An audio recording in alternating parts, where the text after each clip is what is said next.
So I1, 1, 2 at point O and I2, 3 at point A, that is already a straight line. You can see that is our crank. So what you can do, but we are not sure, where is our I13? It can be on the left hand side or it can be on the right hand side. So what I did, I put a dotted line connecting O, connecting A all the way up to that line. You can see clearly, young people, that is a dotted line. Can you see that? So on that line somewhere, as per Kennedy's theorem, I13 should be, but we don't know yet where it is. Okay, and then we come back to our left hand side. We have a I14 at infinity, which is going perpendicular to velocity BV, 90-degree angle up, and I34 should be on the same line. So let's go to see where is our I34. I34 is at point B here, at point B here. At I14 is passing through a line through B, vertically up, vertically down, infinity distance. We don't know where actually it goes. So it means our I14 and I34 on this line. So we can clearly see this dotted line and this dotted line intersect at that point. Can you see that? And therefore that is our I13. Essentially we actually found this one, we used analytically. Look at there. Look at there. Analytically, that was our I13. Remember that one we used? But we did not know what is the name of it. We did not know what is the name of it. Clear? So now we know exactly that particular one is actually I13. And that is the beauty of the graphical method. It gives you very concrete, very details. No other method give you so detailed. Okay, good. We found one. And then we need to find another one. And that one is I24. So when I want to take I24, we'll be taking top triangle and the bottom triangle. Clear to everyone? The top triangle is 2, 1, 4, 2, and the bottom triangle is 2, 3, 4, 2. And our 2, 4 or 4, 2 is a common line. Can you see that? Unknown but common for both triangles. So when you select the two triangles, you always select such a way so that only one line common and unknown.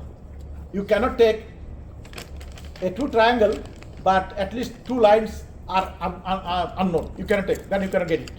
That's the most important thing. So let's go to do first let's go to say I23, bottom triangle. I23 and 3, 4 should be in one line. Clear to everyone? So what is our I23? I23 is at point A. Look at here, I23 is at point A. Link 2 and link 3 connected at point A. And I34 is our connecting rod and the piston B is here. So that's why I draw a dotted line. Look at here, a dotted line passing through B, passing through the connecting rod, passing through A on that, because I am not sure where is our exactly I24. It can be between A and B, it can be beyond B, it can be beyond A. Clear to everyone? So at the moment, I just blindly follow the rule, nothing else. And then we have a top triangle. Top triangle is a I12. Where is our I12? I12 is at point O. It is a ground fixed because it is a zero velocity there. Remember, linear velocity is 0. So therefore we cannot move it anywhere. And then I14. Where is our I14? Because 1, 2 is here. And I14 unfortunately not here. Where? It is passing through B at infinity up, infinity down. Correct? So rule is any instantaneous center at infinity, look at very carefully. This line is I14 at infinity. And that's why I put here I14 at infinity. Any radius of the instantaneous center at infinity, you must write it at the side at infinity. Otherwise, you will be mixing up. Clear to everyone? Otherwise, if 1, it means ground fixed. You cannot move it. If 14, 13, 120, 100, 2 million, that 1, it means it has a connection with ground. Clear? But if it is not at infinity, like our here, 1, 2 is our also ground, but it is not at infinity. Therefore, it cannot be moved. It is fixed there. We cannot move it wherever we like. But in instantaneous center at infinity, we can move to any location as many times as we wish, but parallelly. So for example, our I14 is here. We can take it, we can put passing through A. We can put passing through O. We can put some other line, but parallel.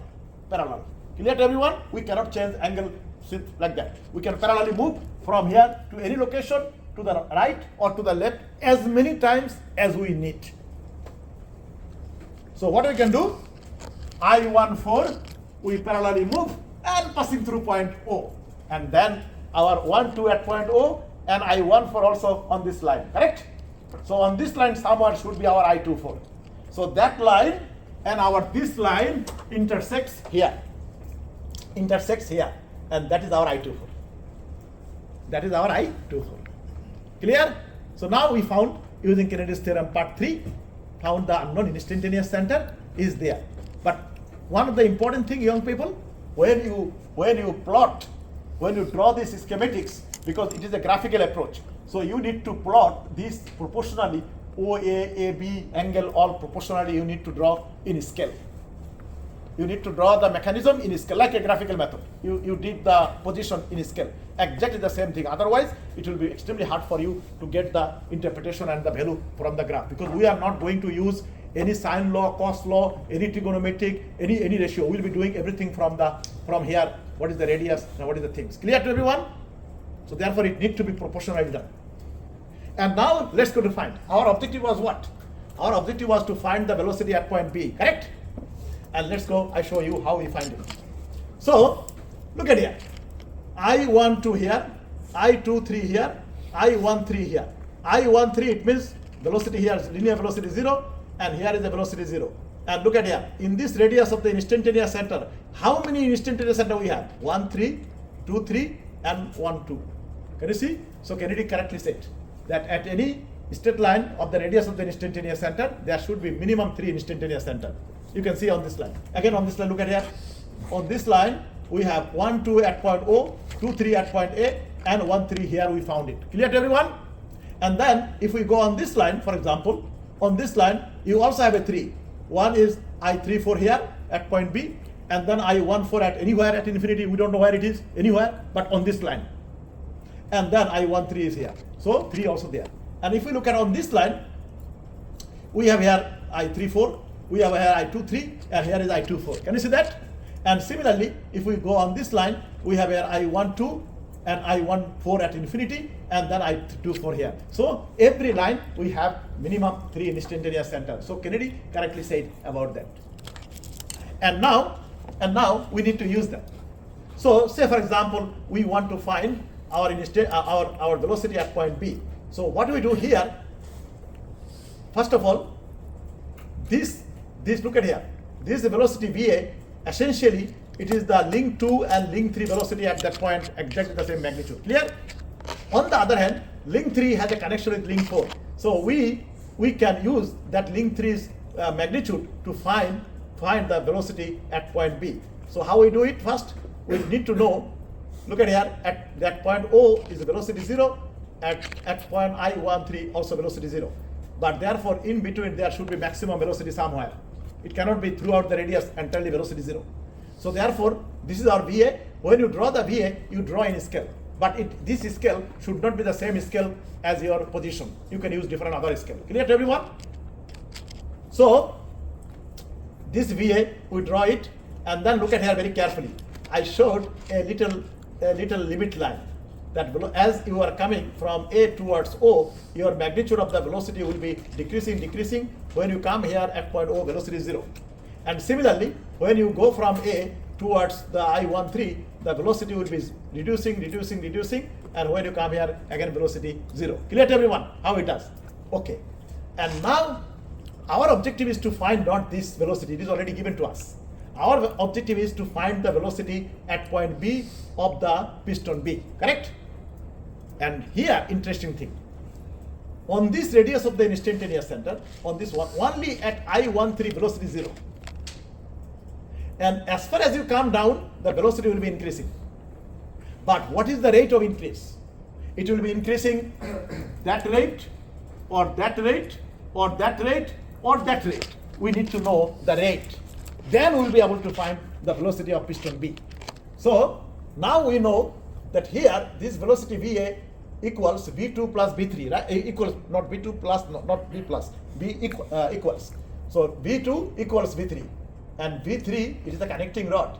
The same link 3 has a connection with link 4. So what we can do? we put a compass here, like here, have a look, a compass here and the pen here, and then I brought this velocity with this centering I13 here, and then this velocity VA I put it here, and then I say, aha, the rate of increase will be based on this velocity here. So I draw a line, look at here, I draw a line, and as it goes infinity, it will be increasing up to the infinity. And that velocity, this velocity is actually of link 3 at point A. And now we know that when our A is coming down, our piston B will be going to the right, correct? But no velocity can go beyond that limit line. So therefore, we draw a horizontal line up to that point, and that is the magnitude of the BB. So what you do, you measure that length from here, multiply the same scale that you use for that velocity, and you get your BB. You get your BB with the speed of light. Again, I'm drawing your attention. It is just like climbing a tree. When you climb a tree, what do? You hold one branch, and then you go to the next branch, correct? And then other branch. That is the classical way you climb the tree. Exactly the same thing, because here we use that velocity link for link 3, we use to find out the limit, because the link 3 has a connection with link 4, that's why we are using it. So what is the rate of increase? Because that rate of increase, once we can determine, we know that our all velocity cannot go beyond that line. Because this is the radius, all velocity is perpendicular. All velocity is perpendicular. Remember that things I showed you? Look at here again. All velocity is perpendicular to the radius of the resistant area center. Remember I said to you. And the same thing also here. Same thing also here. All velocity VA is a perpendicular on this radius. And then as you are coming here, when you come here, your velocity is 0. And as you continue up to 1,3, the velocity cannot go beyond that line. That's why I put a nice limit line. All right. So you look at home. It will be very clear to you how I did it. So I did not use even any protector or something. You saw that how I did it. I just put the compass here, and I brought one leg of the compass here. Another pencil side will be you are bringing that one here. So it is the radius. Maybe it will be coming up to that point or something, but I showed you after that. And then that velocity here you put with the compass like that. You measure. You don't even need to measure with the ruler. Look at here, like this. You put this one and you put it like there. Here, clear to everyone? You don't need to use even ruler. You know that compass. You can do this one. So, but that velocity will be 90-degree angle. That's why the sign 90 degree here. Can you see the 90-degree sign here? Because this is the radius, and the radius, all velocity will be 90-degree angle. And that's all. So we know that that is the rate of increase will be, and therefore we know when our VA will be coming downward, our BB will be going to the right, but it cannot go beyond that line. So that's our velocity VB. Okay, easy way to find it. And now let's go to see. Sir, yes. it's from I3 to end of the day. Which one? Compass. You will be holding. You are talking about that? So you will be holding like that. From here is that same thing. Or you can measure with the ruler, whatever you like. But if I am in your position, I will not be doing with the ruler. I'll be just putting compass like that, easy, quick. Clear? So meaning the point A to VA should be 100, right? Yes. Okay. Now let's go to C.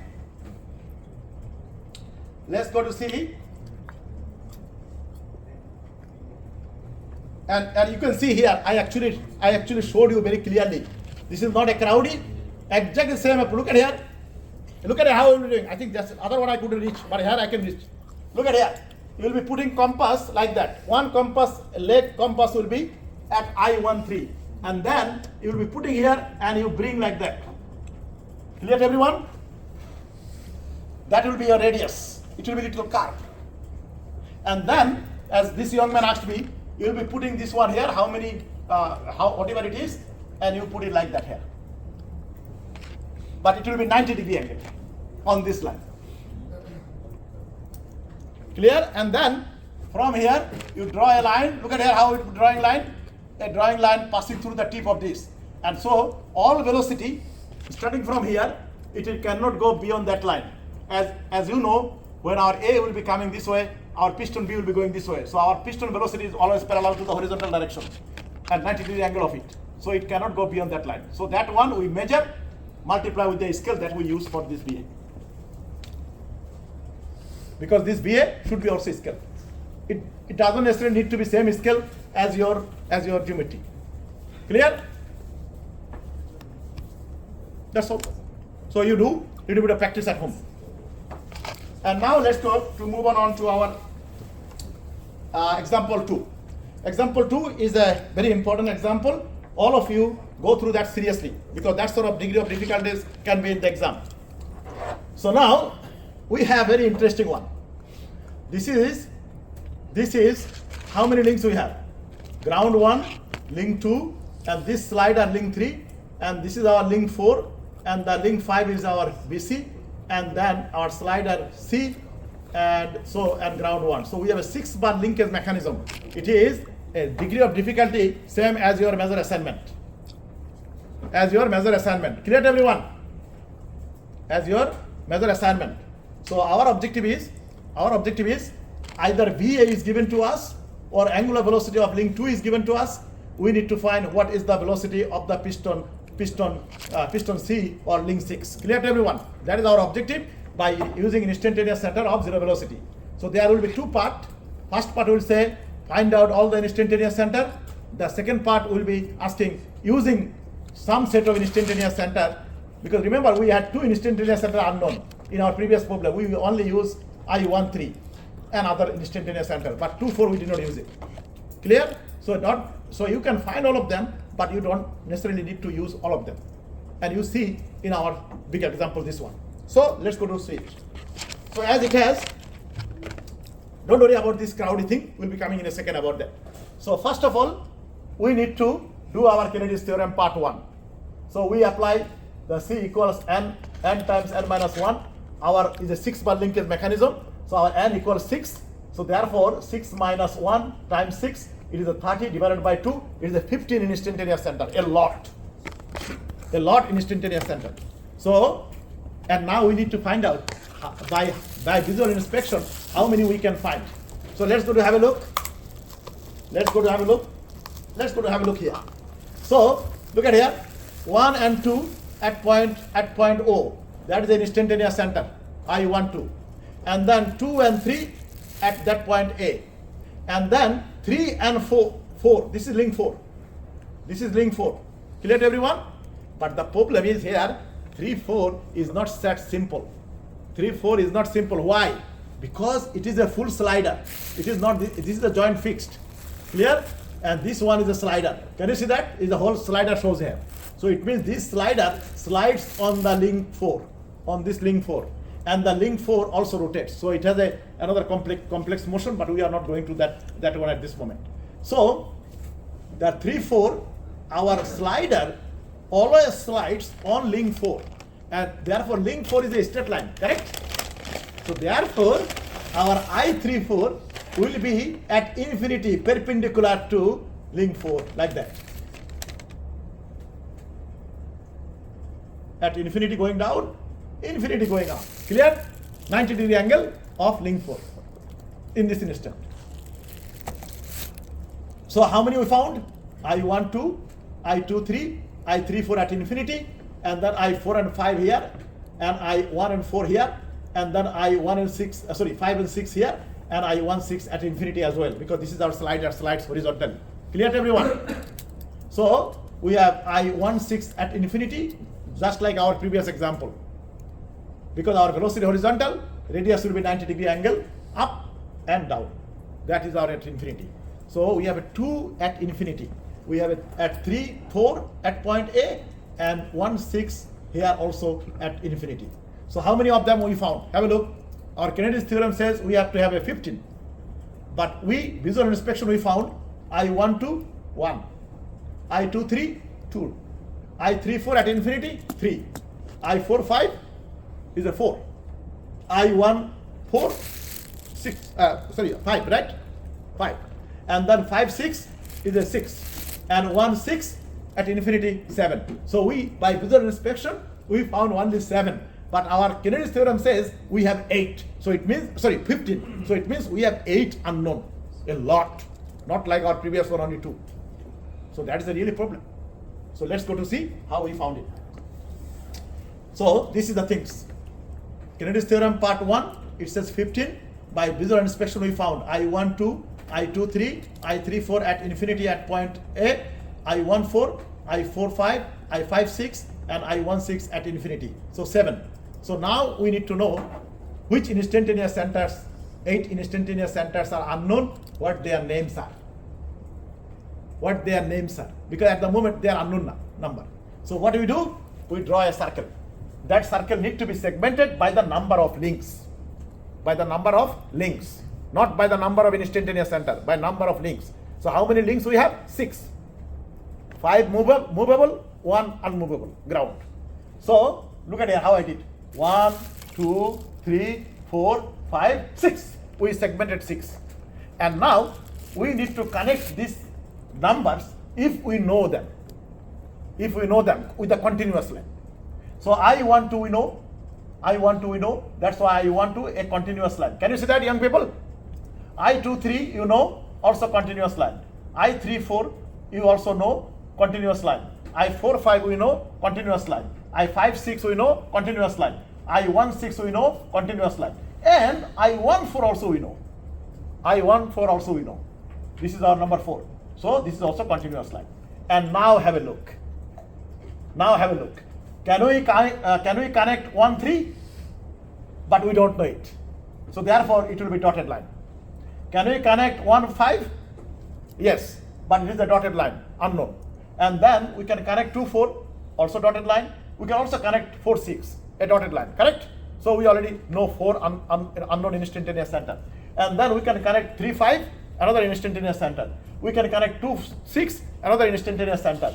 And then we can connect, what are the things we connect? Correct. We can connect 3, 6, we can connect 5, 2. That all 8 are here. All 8 are here. So now we know what their names are. What their names are. Clear? And now we need to find them. So here I draw your attention on a small point, very important, particularly in instantaneous center of zero velocity method. Because in your test, in your examination will be 4 questions. One question will be graphical velocity and acceleration, and one question will be graphical instantaneous center of zero velocity, like we are talking now. This principle I will be using. And then one question will be from balancing, which are coming in a second, maybe in half an hour time. So now, when you do the, out of the 4 questions, there will be another question from, I'll be also telling you about that, and also I'll be helping you about that as well. So now, here, because here 8 unknown, 8 instantaneous centers unknown, and it is very crowdy circle. Can you see that? It is very crowdy, and a lot of confusion. So I want you, when you have a 6-bar instantaneous center, you always need to be disciplined, very disciplined, at least first 4 instantaneous center. So first 4 instantaneous center, how will we do it? We will be first finding I13. And once we find it, we make it continuous line. And second, we found the first I13, and then we'll be moving mirror image, I15. And also when we find I15, we will be making it continuous line. Clear? And then we'll be moving, 2, 4. Look at here. First we found 1, 3, 1, 5. And then we'll be moving 2, 4 and 4, 6. And after that, you can take any 2 triangle, you will not have any problem. Because if you do not follow the first 4 as I showed you, it will be making you crazy. And you will not be able to find all of them within your time frame, because you have a 3 hours, solve 4 problems. So every problem you cannot spend more than 40 minutes. Okay, you will be spending even less than that. So if you cannot find, then how can you use in instantaneous center to find the velocity? Clear to everyone? So this is why you follow the discipline strictly. I13, I15, I24, I46. First 4 you found, and thereafter you can take any triangle, it will not hassle you anymore. Clear? So that's the exact thing we'll be doing now. So our first objective is how we find. Look at here how we found. So this is our, you see, first I13 I am taking. You see, every time you take the triangle, you take out from the circle. Otherwise it will be confusing you. If you look at in the circle, you see a lot of lines. So we are taking out this, look at here, this 2 triangle. 1, 2, 3, 1, 1, 4, 3, 1. These 2 triangle we are taking. But here it is difficult to visualize. With too many dotted line, it will confuse you. So that's why we are taking separately. You see here how I did? I took this one, so it's easy for you to see. You don't need to look at the circle anymore. You can look at it directly here. So in one side it will be 1, 2 and 2, 3. Another side will be 1, 4 and 3, 4. Is it clear to everyone? So let's go to find it. Let's go to find it. So I12 is at point O. Look at here, I12 is at point O. And I23 is at point A. Because link 2 and link 3 is the slider at point A. So in this, either between A or between O will be our I13, or a dotted line will continue this way, or a dotted line continue this way, somewhere should be I13, correct? And then we have on the other side I14. Where is our I14? I14 is at point B. I14 is at point B. And then we have a I16 which is at infinity. Look at here. I16 at infinity. But I14 is a fixed point. We cannot move it. But I16 at infinity, it means we can move it. So what we can do? Look at here. This one is a, sorry, my apology. Which one we are taking? We are taking I12 and 23. I12 and 23. So on this line, this is our, this, and on the other side, we have I14, which is sitting here. And then I23, 34. I34 is at infinity. Look at here. This one is our I34. This one is I34. But I34 is here. And our I14 is here. So it is not the same location. So what we can do, we can parallelly moving and we put it here.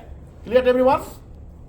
Parallelly, we move from its original position and parallelly I move it here. So here is our I14, and on this line, you can also show continuously on this line, dotted line as well. So that will be clear to you. So this line as I34 already there, 14 is here, and then this one is a 1, 2, and 3, 4 on this line, and where they intersect, that is our I13. Clear to everyone? That is your I13. So you found your, and now you can make it continuous line. And then we'll be moving on this side. So we'll be taking triangle 1, 6, 5, 1, 1, 4, 5, 1. Clear to? And exactly the same thing I have done here. Exactly the same thing I have done here. Look at here. Can you see that? Can you see how I did? 1, 4, 5, 1, 1, 6, 5, 6, 1. So now, so our 1, 4, let's go to see what is there quickly.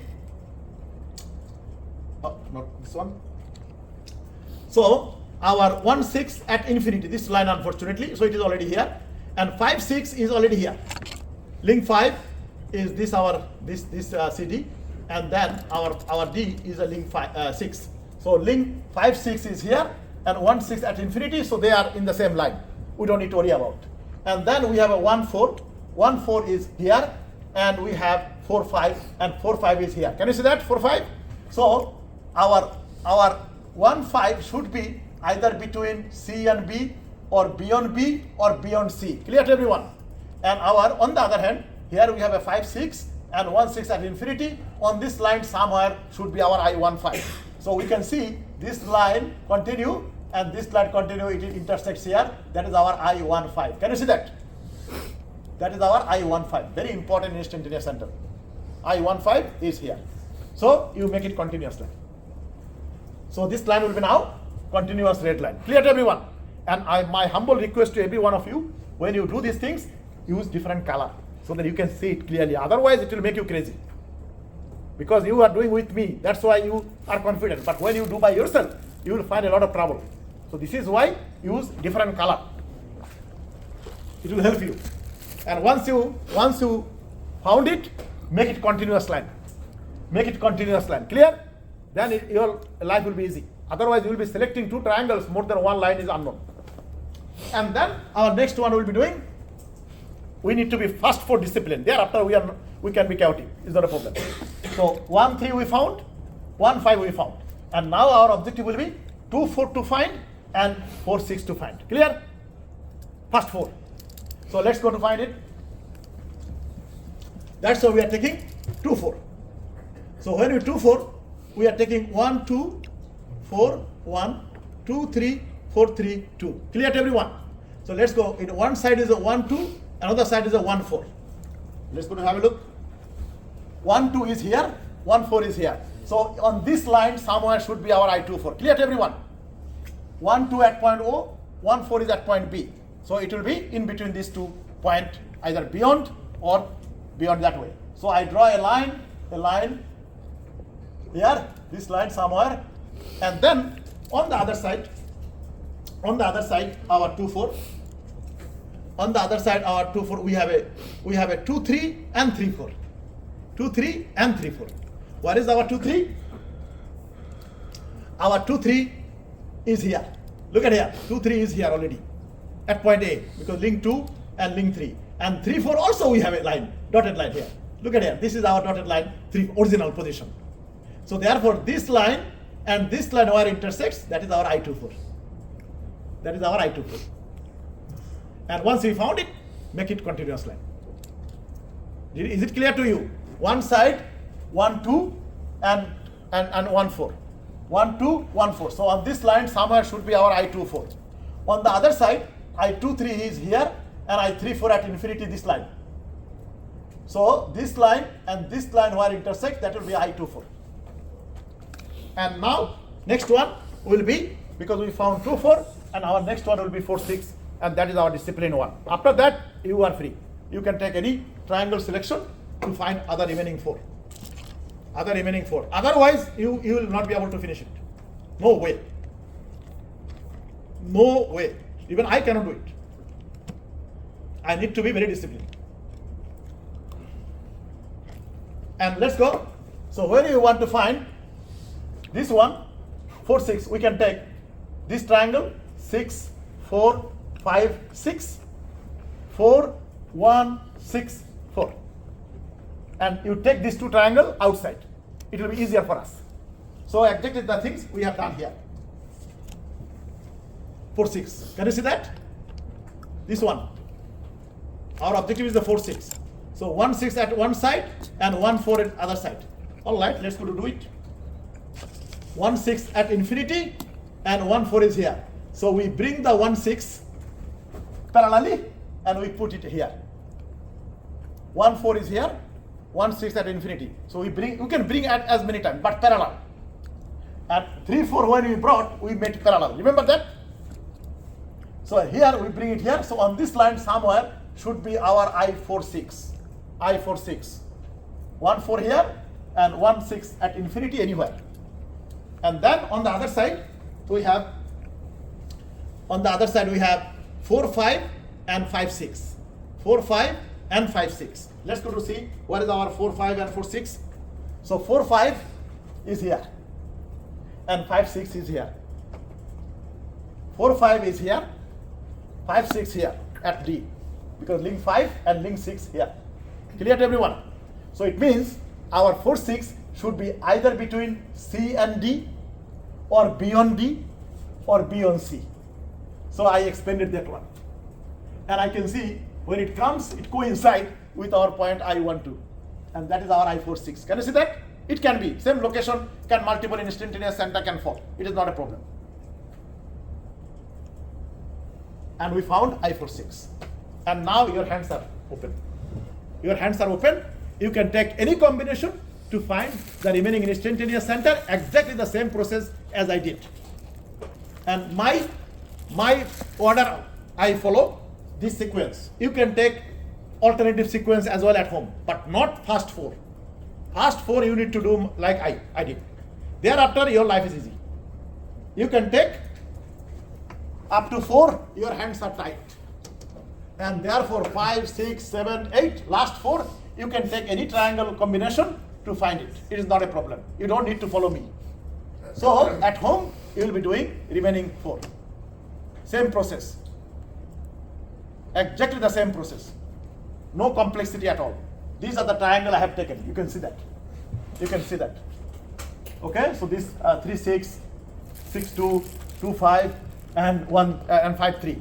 So these are the sequence. So what you do, young people, my request to you, first don't do on your own. You first do the remaining 4 as I did, to understand it. And once you understand, then you say, okay, I don't want to follow any Professor Firoz anymore. I want to follow on my own. And you can try to get, you may find you're instantaneous somewhere else. It is not a problem. It is not a problem. Clear? Because it depends depending on which combination you are taking. So don't need to be panicked.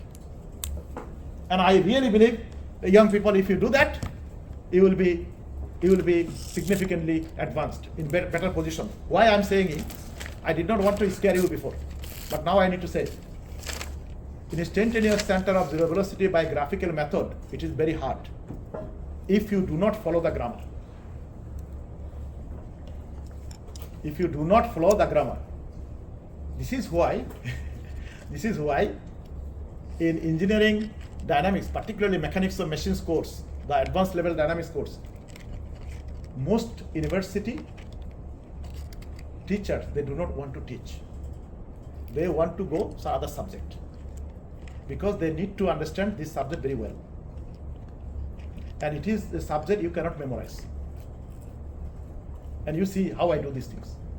Memorizing is not, every time I am emphasizing you rule. Okay? And I am trying my best to help you and to share my knowledge with you the way I learn. And I am little bit lucky. First of all, my teachers were very good. And the second one, I also work hard. And 2 things, and also my visual memory. And 3 things combined effect. And I always used not only the lecture notes, I also use at least 3-4 different type of textbook.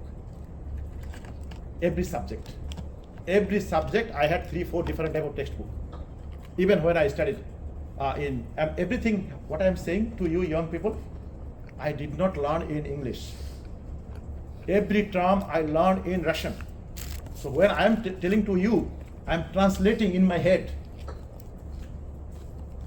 And I am telling you, the one good thing is, I can translate it any language because I know the fundamental things. And this is why my request to all of you, follow me, what are the example I did. And this is why I'll also upload your lectures, which I did for on Melbourne onshore one, so that you can also see. I'm not saying different thing. The same thing I also said to them as well. Of course, unfortunately, they had a little bit longer time. Your time is short. That's why many interesting concept which I wanted to make it more enjoyable, very often I could not do it because of the time constraint. And that is my apology to all of you. Okay? And dynamics, not a scary subject. It depends on who teaches you. That's the things. A scary subject can be taught so nicely and you would like it. Okay, so now clear? Remaining 8, I put everything here, you follow it. And now you consider that we know all 8. All unknown 8. And now our objective is to find the velocity of the piston C or piston 6, link 6. How we can find it. For that, I want to give you some handout, but I'm not sure I have enough because I did not have a good information how many of you are in the class. So if I run out, you need to photocopy or take a picture of these things, but you can share in the room. But I hope that I have enough number. So now here we have 2 people. So young man, take one. And take 1 will be coming in a second. Now, where is all of the things? Oh, yes. Just 1 second. If we don't have, then you will share 2 people, okay? So at the moment, I give you, just I'll be coming to you in a second. Here we have 3 people. So we give 2 for the time being. I'll be coming in a second. Here we give you 2. And then here 2 young ladies are sitting here. Okay, I give you 2 at the moment. And here we have 4 people, I give you 3. And then I give you 1 here. And I need to take 1 young man. And we need running out. So 2 of you share and 2 of you share. So because I don't have enough. Then I gave you 1 young lady, sorry. All right. So young people and young lady, you need to share. Okay.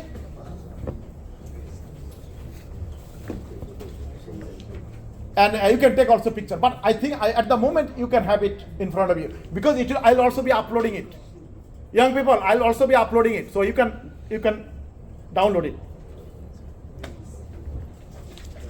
So now have a look. Oh, I have 1 more. So who is the lucky person who wants to have it? All right. 1 more I have. All right. I was thinking in the hotel. I said, oh my God. If I knew exact number, I could even photocopy in my home as well, because I have my home also very good setup of the office, but I did not have it. And that's my apology, young people. All right. So how can we find? Hey, quickly, we are running out of time. Hey, we have only a couple of minutes to spend on that. So our objective is to find piston or the slider 6 velocity. So now we have a 2 approach. So don't worry about this one. At the moment, our concentration is this one. Our concentration is this one. Now I draw your attention. This one is the classical method.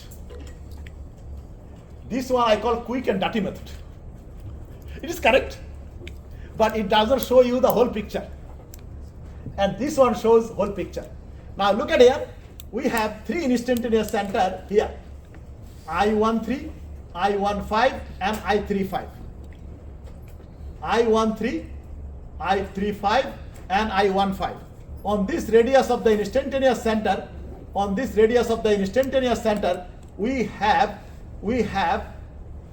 3 instantaneous center. I13, it is a ground, velocity 0. I15, velocity 0 as well. Clear to everyone? And I35 here, we don't know what is the magnitude of velocity, only God knows. But there is velocity not 0.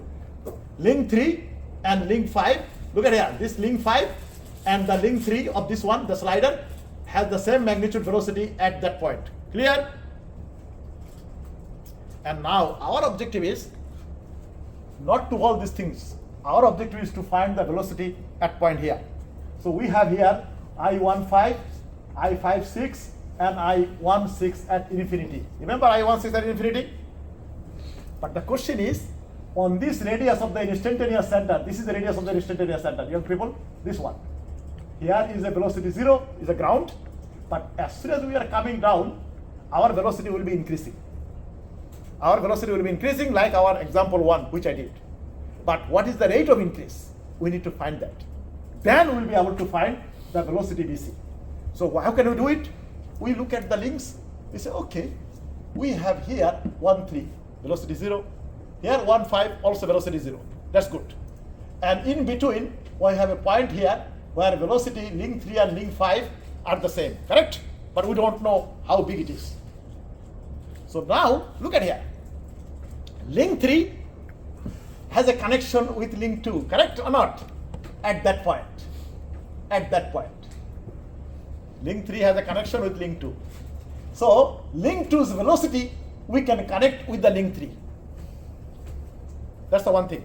And then, link 3 has a connection with link 5. You can see it here. 3, 5 is the same magnitude. And therefore, this 5 link is our this one. And 5 has a connection with link 6. And we can use link 5 velocity as a limit to find our our rate of increase to find the velocity for link 6. So it is like a climbing a tree. One, holding other, and then we move on. Clear to everyone? So dynamics is a very natural thing.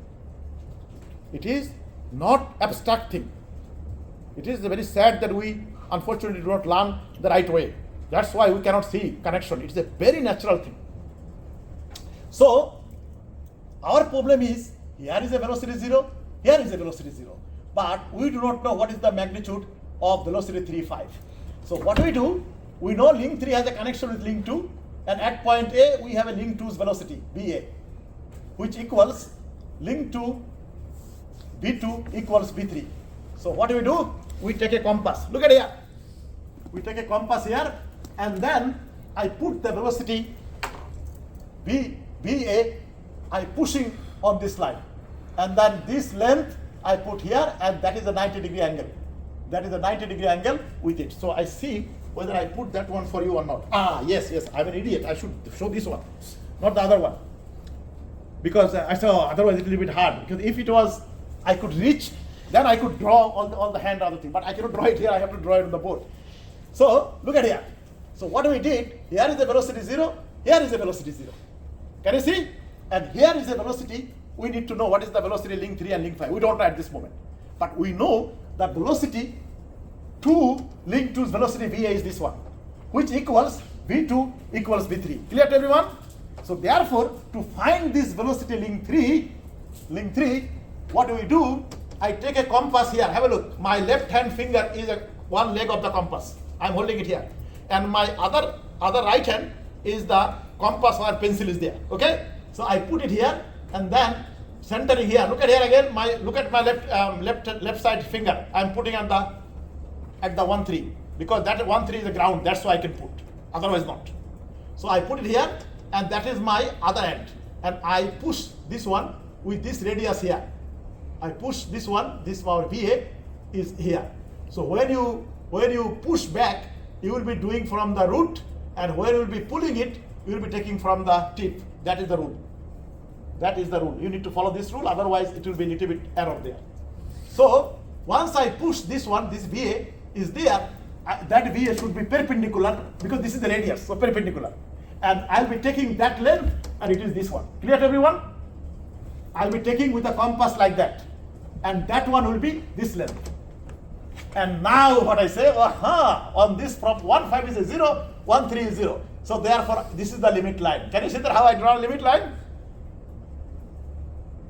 Limit line, and then I put line this way, this way, this way, and our 3, 5, I also will be up to that point. And now I know that what is the magnitude of link 5 and link 3 at that point. Clear to everyone? Fine. We found our link 3 and link 5 magnitude here, correct? But that link 5, what is link 5? Link 5 is this one. And link 5 has a connection with link 6. And we want to find, with the help of link 5, to link 6. So now what I do? I now go here. I put a compass here. So I look at here. My one leg of the compass is here. I want 5 is the ground. And then I bring this velocity. Look at here how I do. From here, I bring it with this radius up to that point. And then I measure this one. Look at here how I do. This one, and this is this one. Clear to everyone? And it is a 90-degree angle, because this is the radius. The all velocity will be 90-degree angle. We showed you that. And therefore, here I say, that is the rate of increase of my velocity on this radius from I15. So I draw a limit line. As I go down, infinity will be increasing the velocity. And now, when our system is coming downward, our piston can go only to the right, horizontally. It cannot go beyond that line. So you measure that length, multiply the scale that you use for VA, and you get the velocity of the piston C, or link 6. Clear to everyone? This one is the classical one. This one is the classical one. But the other method is a dirty method, quick method. You don't need to do all these things, but you can get it quickly. But it doesn't show you the whole picture. But this one clearly shows how you are climbing the tree. Knowing one link, going the other link. and you get the connection and you find. So, show you the dirty and quick method 1. Number 2, alternative way. Here, look at there. Here you have I12, and here you have I26 directly. 2 and 6, 2 is on link 2, which is the VA, and 6 is your BC. And you have here at infinity, I16 at infinity. So what you do, here you know velocity 0 because the fixed point, but here both link 2 and link 6 have the same magnitude of velocity, but we don't know how big it is. So what we did, this VA, which is our velocity on link 2, we put a compass, look at here again my finger. One leg of the compass is this one, my left finger. Can you see that? I am holding it. And my laser pointer, I am drawing this one, bringing it up to here. And then I put this one like that, and I put it horizontal because that's the radius, 90-degree angle. And then I draw a line, limit line. And I know all velocity will be perpendicular to it, but it cannot go at that point beyond that line. So this is your link 2 and link 6 here. Directly you got there. You don't need to go anywhere. And now you can see, you can tell me, the Professor Firoz, this method does not show you the classical way, link 2 to link 3, and link 3 to link 5, and 5 to 6, how we got very sequentially. It does not show the whole picture. So that's why I call it quick and dirty method. And I do not want to emphasize on this method because it is luckily in this particular instant, it comes very nicely. But in real life, you need to know all the time, classical method, that method you can apply for any situation. Clear to everyone? Now link 2 and link 6. Link 2 and link 6. Okay? So 2 to 6 again. Because at that position it says our I26 is here. I26 is here. Let's go to have a look in our real life.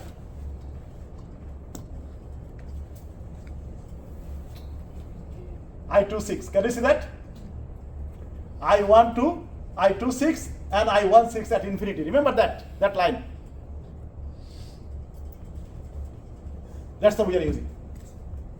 Directly using the I link 2, we are helping to get the I26 at that instant. What is the magnitude there? Okay. Is it clear? In your assignment, you also should do not to use the angle. You will be also doing these things. But I don't have enough time, otherwise I could actually show you how to do it in your assignment. Very easy. Very easy. It will take only few minutes. Once you find all of them. All right, with this note, I stop our instantaneous center. My humble request to everyone sitting in this room, go through this problem very seriously. Thoroughly understand it. And if that sort of degree of difficulty problem will be in the test, in the exam, you follow the rule I did in the class with you. Clear to everyone? Very systematically, very nicely, but don't do this problem first. Do not do this problem first. If something goes wrong, it will make you absolutely mad for other problems. So instantaneous center of zero velocity method problem, you will be doing at the end. At the end, but remember, every problem you should not spend more than 30 minutes or 35 minutes. Now, if you start a problem, I'll also tell you in a second. At the end of our the instantaneous center, maybe I need to have 5-6 minutes, little bit more from you, but that will help you for the test. That's why I'm saying. I will also tell you the tricks, how you can manage it, time. Because time management, question is not hard. Time management is hard.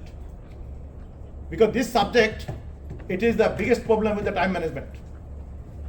And ability to work under high pressure, we are testing only in this subject. No other subject at RMIT program. In RMIT program, both our onshore student and you, we do not have any other subject where we can test your ability to work under the time, under the tight schedule. Huge volume of work you need to do within a small time, and that is also one of the competency we need to grow in you so that your program is recognized by the Institution of Engineers Australia. Clear to everyone? It is one of the competency, and this is why I am a very unlucky man.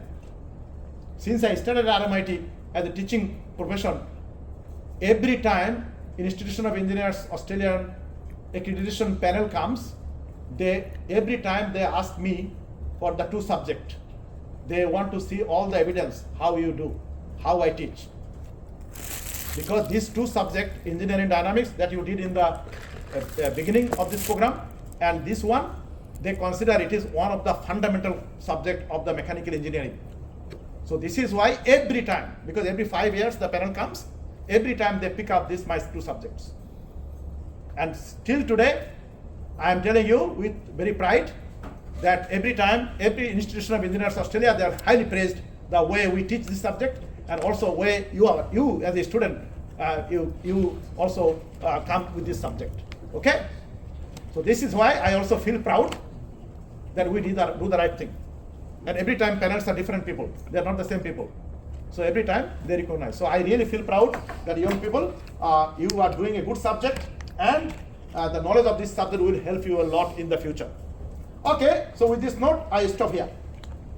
Let's go. I'll be uploading these things tonight. When I go back to hotel, I'll be doing it immediately after that. And also remember, if by Tuesday, if you cannot find the lecture recording, I will be also sending an email to all of you using your Canvas announcement, which you will be getting it. Okay, that one that I already uploaded, where you can find it, the video. The video I will be uploading under most probably the course review workshop. It will be easier for you to follow because there are a lot of other things. So I'll be trying to upload there. Clear? Okay. So now let's go to our last topic. Our last topic is which one? This one. This is also interesting one. You'll see in a second. So we have 20 slides covered in less than 1 hour time, but we will go with the speed of light. So, hey young people, our main objective is to learn the dynamics course.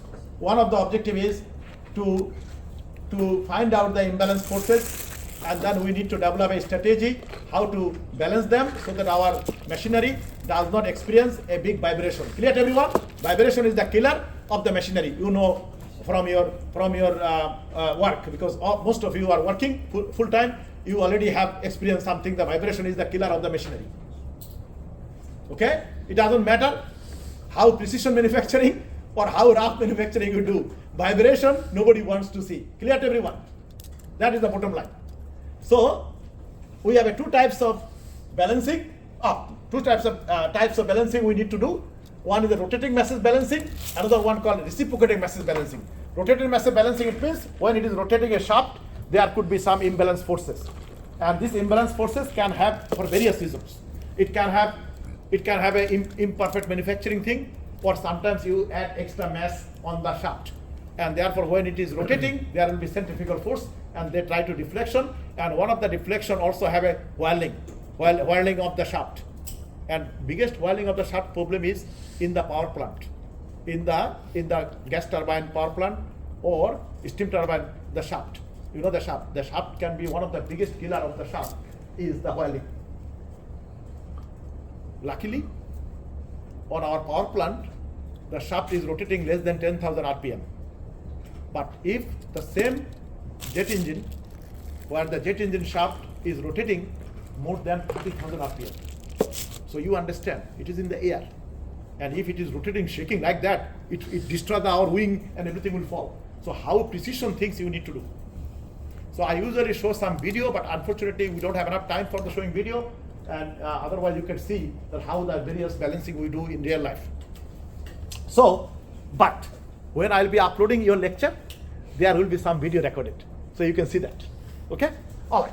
So the rotating masses balancing, the 2 types. Static balancing, dynamic balancing. Static balancing it is a one plane unit when the object is not rotating. But our dynamics problem always has a motion. So in motion we need to balance, not the static balance. So motion, when subjected to motion, we have a dynamic balancing. It needs 2 plane. So therefore, all the equation that we need for balancing, it is a non-linear equation. It is very difficult to get zero solution. So therefore we use by two methods, analytical method or graphical method. Graphical method a little bit easier, quicker, but analytical method a little bit harder. And also you need a computational power as well. Or you have to solve approximately. And approximately when you solve, there will be some little bit of imbalance left because it is not a zero balance. Clear to everyone? And another thing I want to tell you, if anyone asks you, is it possible the dynamic balancing to balance absolutely zero? You said no.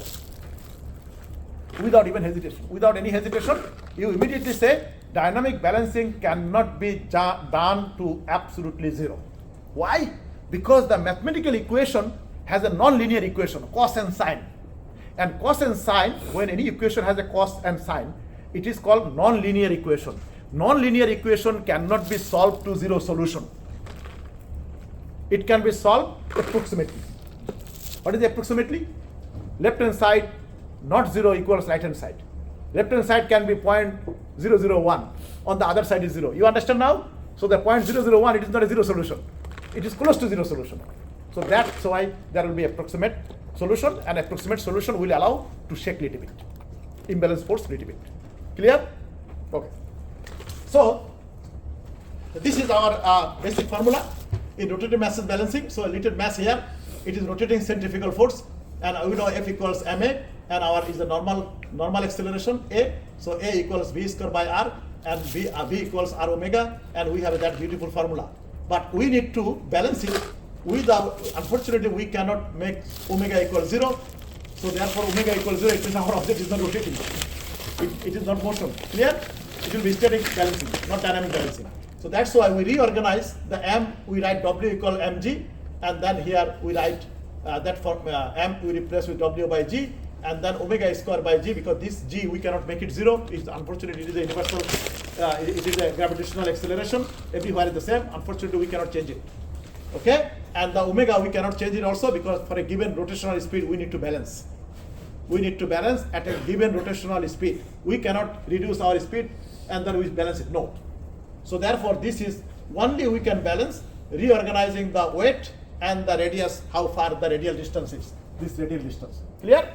That's the manipulation we can do.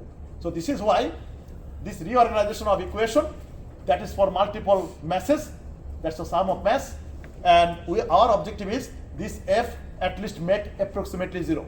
Not, look at here, that's why I wrote the two sign and then I put another sign. It means we are trying to solve approximately, not exactly. Exactly not possible. Exactly not possible. If anyone asks you in the interview, the dynamic force, is it possible to make it absolutely 0? You say no, without even any hesitation. And then you can say, because dynamics balancing, we need to use non-linear equation which contains cos and sine. As a result, cos and sine is a non-linear equation. The wave, remember? So therefore it doesn't have a 0 solution. And then I believe that person who will be asking you, you already know that this gentleman or this young lady or young man knows these things. Clear? All right. So let's go to do a problem quickly, and then we'll move on to our reciprocating mass balancing, particularly in the car, the engine, combustion engine. Oh, not this one. So we have a problem. I put a, usually I do another example, simple example, but we don't have enough time, so I took it the complex one, which is the degree of difficulty in the test or in the exam will be similar to this. So we have a two view, the side view, axial view. Shaft wise, you look at from this way, 360 degree, you can see the orientation of the four masses. One mass is C, horizontally, another mass is vertically, this one, A, and here there is a mass D, but it does not say the angle exactly what is that, we need to find it. And then mass B, also the mass M is not given. So we were said that the radial distance, if you look at the side view, the radial distance from the shaft is given. We cannot change it. The RA, RB, RC, RA will be from here up to the midpoint, RB will be from here up to the midpoint, RC will be from here midpoint, from here to midpoint. Okay? An interesting thing, another thing, axially, they are also not located in the same location.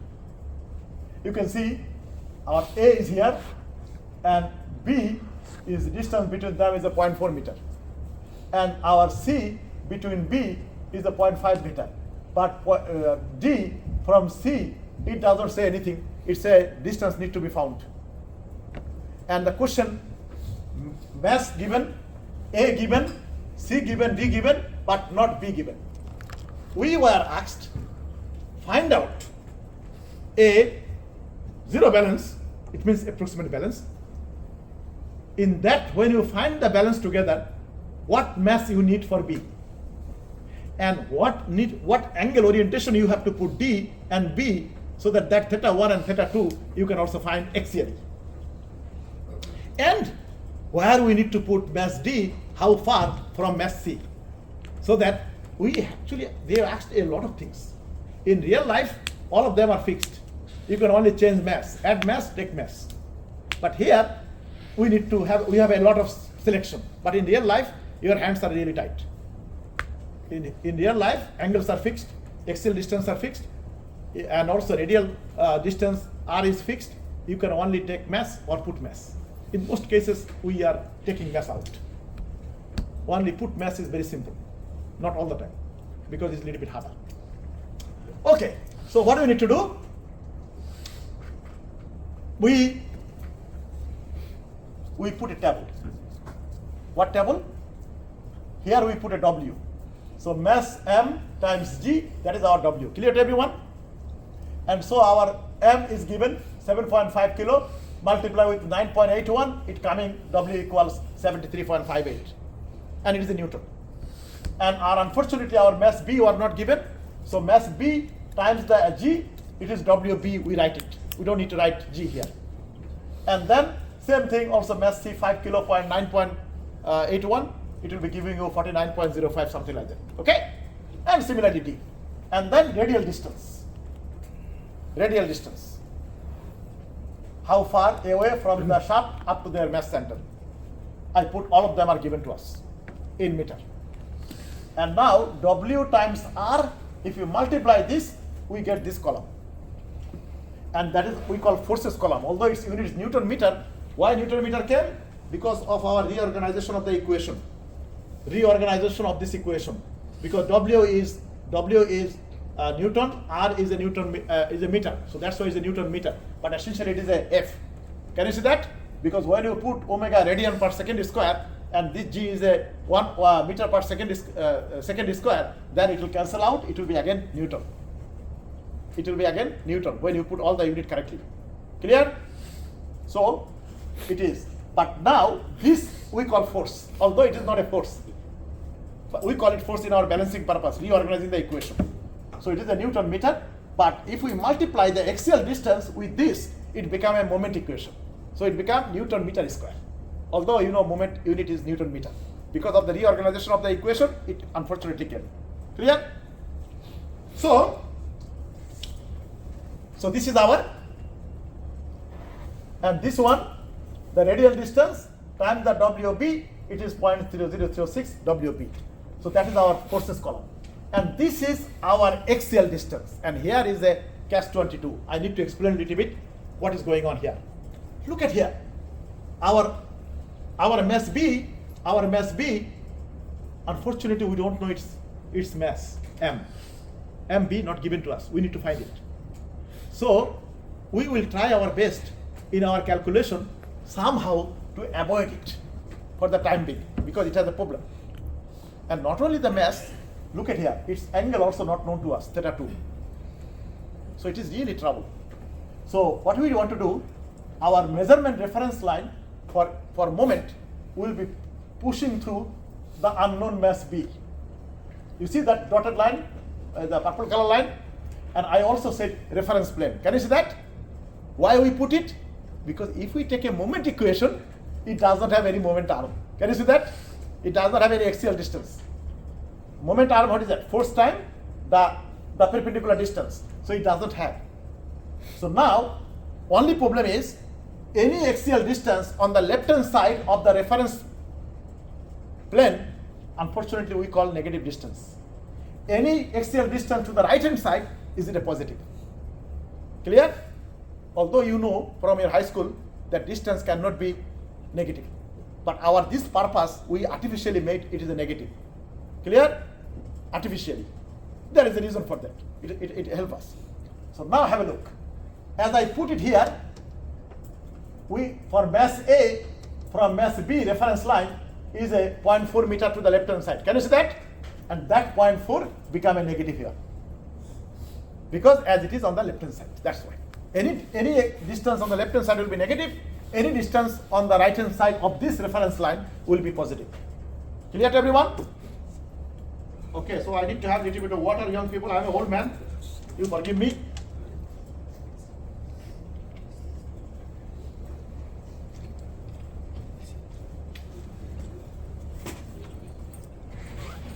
Okay, so have a look.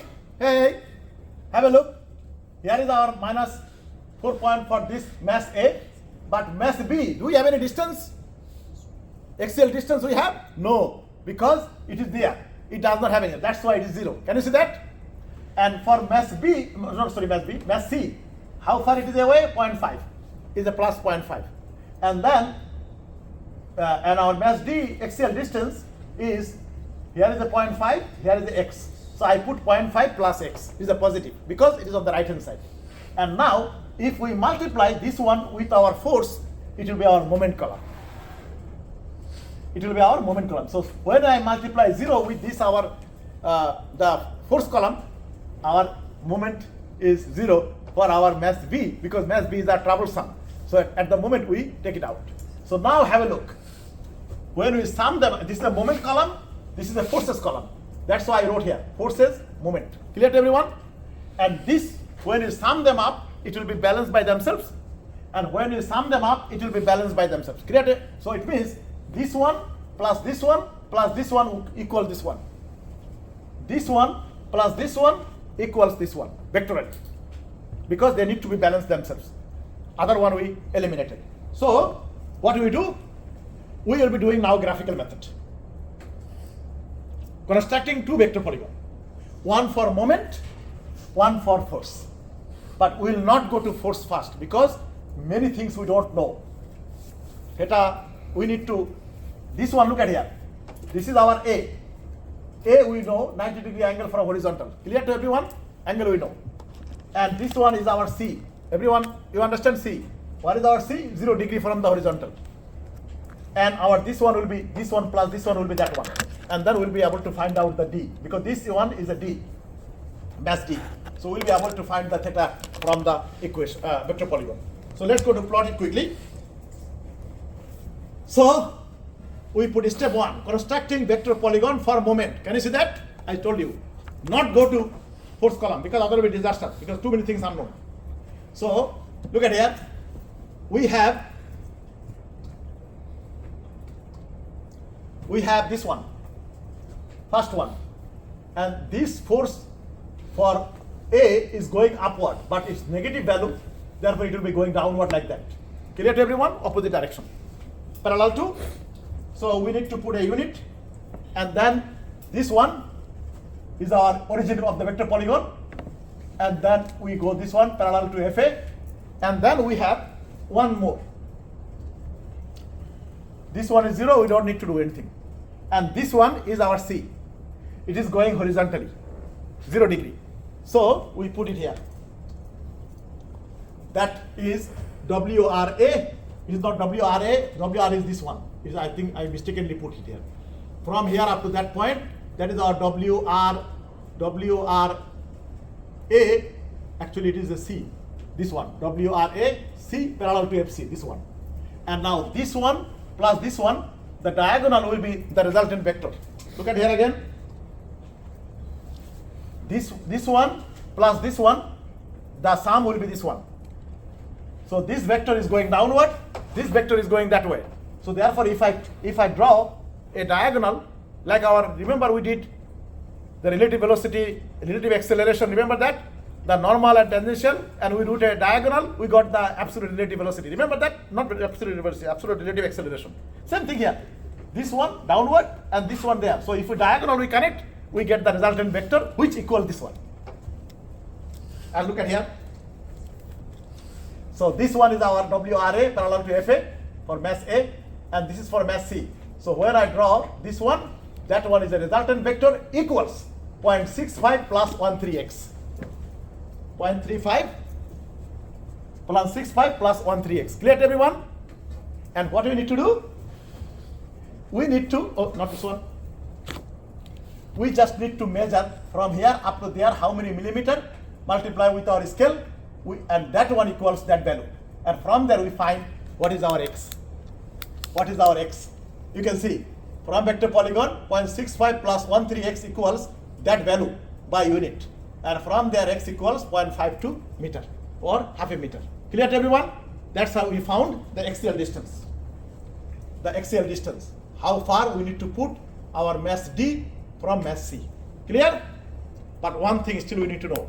What is its angle should be. And that angle we can get it from here. Look at there. Look at the diagram. Our objective is to find that is the D. That is our D. Look at here. That is our D. That is our D. So what do you need to do? And that is our D. Now if I draw this one like that, and this one I draw it, that angle, this angle is this theta 1. Clear to everyone? So this one, it goes this way, and I increase this one, that is our A, and that angle is our theta 1. So you can find, or in another word, this angle is your theta 1. Clear to everyone? You put a protector, you get it immediately from there. That's all. So once you found your direction of this one, your life become easy. The only thing left for you to find this angle and the mass. And now we can move on to our forces column. Our forces column. Our forces column is this one. This one plus this one plus this one equals this one vectorially. This vector, this vector, this vector. Diagonal of these three vectors will be equal to that. That is our mass B. Clear to everyone? So let's go to draw it now. Its unit will be different. I mean its scale can be different. So here we don't have any negative value here. So the first one, our FA force there. So that is the WR, not A, because A we don't need to have axial distance here. It is a force. So therefore this is there, and then our C is there, and then now we know angle. Remember that angle is we found there 47 or something degree. So now we know exactly how to put it here. Previously we could not know. 47 from the vertical. Clear to everyone? That angle we found. That angle. So now we can direct. Before we could not do it. So therefore this one plus, this one plus. If we put a diagonal up to that point, that will be our resultant vector of the three. And that equals of our 0.036 WB, and this is a 3.3 meter. Or 3 meter, Newton meter. And from there we find W equals that, and what is W? MBG. Therefore M equals 9.35 kilogram. Clear to everyone? And only one thing left. What is left? The theta 2. And theta 2, in fact, you can find from this diagram. How you find? Look at very carefully. Look at carefully. This angle you know, right? 47 degree. Theta 1. And now, if I put my pen is there, this angle is a 47 point something degree. And that one entered this is a 90 degree, correct? So if you subtract 90 degree minus theta 1, you get this angle. Yes or no? 90 degree minus theta 1, you get that angle. Yes or no? Alright, you found it. And then, what is this angle? This angle plus that angle it is your total, this angle, theta 2. Because you have, look at here. That angle you can measure directly from, use a protector, and this one is a 90 degree minus 47. Is it clear to everyone or not? The total angle you found. That's all. It takes only a few seconds. Now again, look at very carefully. Your objective is to find the entire angle of this one, right? So we are finding this one first. 90 degree minus 47 is that angle, correct? And this angle is here.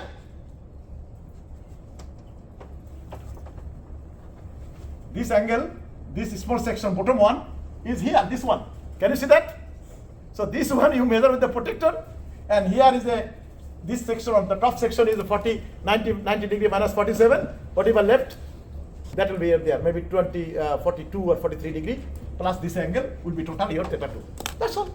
You don't need to use any computer, any complicated trigonometry or anything. You can get directly from here. And that is the beauty of the graphical method. And I want every one of you go through this problem at home again. It is not a complicated thing, as you see. I did very step by step. Is it clear to everyone? All right. Now I need to move on to our reciprocating massive balancing. Reciprocating massive balancing is the problem on the piston head. The piston, when it goes, and piston has a piston pin, and 3 ring on the piston, and 3 pin, not 3 pin, the ring. Piston pin is, which is connecting rod is coming, and the piston is holding the piston pin. Clear to everyone? And then piston itself has a 3 piston ring. 3 piston ring. Anyone can tell me what is the function of the 3 piston ring? In our automotive engine, if you open the engine block, you can see that every piston has a 3 piston ring. What is the function of this 3 piston ring? Anyone have any idea? Yes or no? Quickly. I'll be coming in a second. So, in reciprocating massive balancing, we usually look at internal or external engine. Nowadays, external engine very rare they use. Internal engine, and the way of electrical vehicle is coming, the internal combustion engine maybe will go to the another planet, but no, it will not go at least another 50-60 years. It will be here, because electric vehicle will not overcome these things, because electric vehicle problem is it is not a new things. When even I was doing my PhD, before my PhD, because I started my PhD in 1996. And before that, 1991, when I did my master's, Masters of Science in Engineering, Aeronautical Engineering. So at that time, first electric engine was introduced by General Motors, EV1, electric vehicle 1. You can search in the Google, you'll find it, all the story. But it did not go well, because at that time, they could not have a range. The one charge, it cannot go more than 300 kilometers. And particularly like Singapore, when electric vehicle you are in a big trouble. Why? Because most of the time when you are in the car, you need to have one important thing. What is that? The air conditioning. Air conditioning is the killer of electric vehicle. Air conditioning, you are only lucky because Singapore is a small city. If you are in Melbourne, most people live from their city center at least 1 hour, 1.5 hour, 2 hour drives. And if the temperature in summertime in Melbourne can easily go up to 40 degree, and if you put the air conditioning full, your distance or the range of the things will be immediately 3/4 will go away. So that's why people do not want electric vehicles, a lot of people. At the moment, people are buying electric vehicle in Australia because the government gives some subsidy. Electric vehicle cannot sustain without subsidy. And I don't know in Singapore, because you have a lot of, I think, emission cost or something, I don't know what is it called. When you buy a car, you need to pay some good sum of money to the government in addition to the car price. But in Australia, we don't pay any of these things, only car price, that's all. So people, everyone is checking where they can find cheaper one. And not only cheaper one, how can run cheaply. So therefore, like in Australia, we drive a lot. We drive a lot every year. Even I drive at least 50 to 20,000 kilometers per year. So you can understand what is the range I drive. But most people drive more than that. Australian people on average, they drive 25,000 kilometers per year. So they also travel big distance. So that is another problem. But electric vehicle biggest problem is the battery. The battery need to be, and battery, as you make more and more battery, the car become heavier. And when car become heavier, rolling resistance increases. So therefore you burn more energy to overcome that rolling resistance. There is a lot of things. We don't have enough time, otherwise I can talk. So it is not the electric vehicle problem. It is the problem of the technology. But in the future, if the fuel price does increase a lot, then maybe people will come. But again, how you generate the electricity, because your power will be coming. So ultimately, you still rely on fossil fuel. So that's another thing, but that we are not coming into that. But it will be sometimes. So there are three types of engine we use: inline state engine, the V engine. Usually we do when we need a lot of power. At that time, we cannot put a lot of cylinder in one long crankshaft. So we put one crankshaft like a two inline engine together. Clear to everyone? So that is called V engine. The angle of this V can be 60 degree, 90 degree, 120 degree. If it become 180 degree, it is called opposite engine. Or sometimes they call boxer engine. This is not a very popular one. Most of the vehicle did not come into real life or have a real life, but they did not go a lot of sales. So ultimately, it is just a news and advertisement, I would say. But there are some racing vehicles they use it. The racing vehicle they use it, but V engine we use. If any car engine power is more than, if you want to have not power, if you want to have the engine volume, the cylinder volume, if you want to have more than 2700 cc, 2.7 liter, you need to move on to V engine. Otherwise, crankshaft will be too long. So these are things we look at. So I'll talk about inline engine. There are two types. Inline engine, we have a 4-cylinder, single cylinder, 3-cylinder, 2-cylinder, 6-cylinder. I'll be talking quickly, show you the methodology is the same, nothing can go wrong, and how to balance it, and then how we balance a V engine. And an opposite engine, I'll not be talking, but I'll show you an example there. So you can have the same mathematical approach, nothing different. So let's go to look at. These are the different type of engine, modern engine. I actually have a lot of good pictures of, because I recently went to China, and particularly Changchun, where one of the largest automotive industry is called FAW engine. The FAW, Fast Auto Works. Most of the car is coming from there nowadays, particularly engine. So, and these particular things you most probably familiarized. When you are in engineering dynamics course, you had a little assignment. I'm not sure still you have that assignment or not. In the assignment, you did some pulley rope mechanism, and also second part of the assignment was to derive this equation analytically to find out the acceleration at point B. And at that time, you only found this one.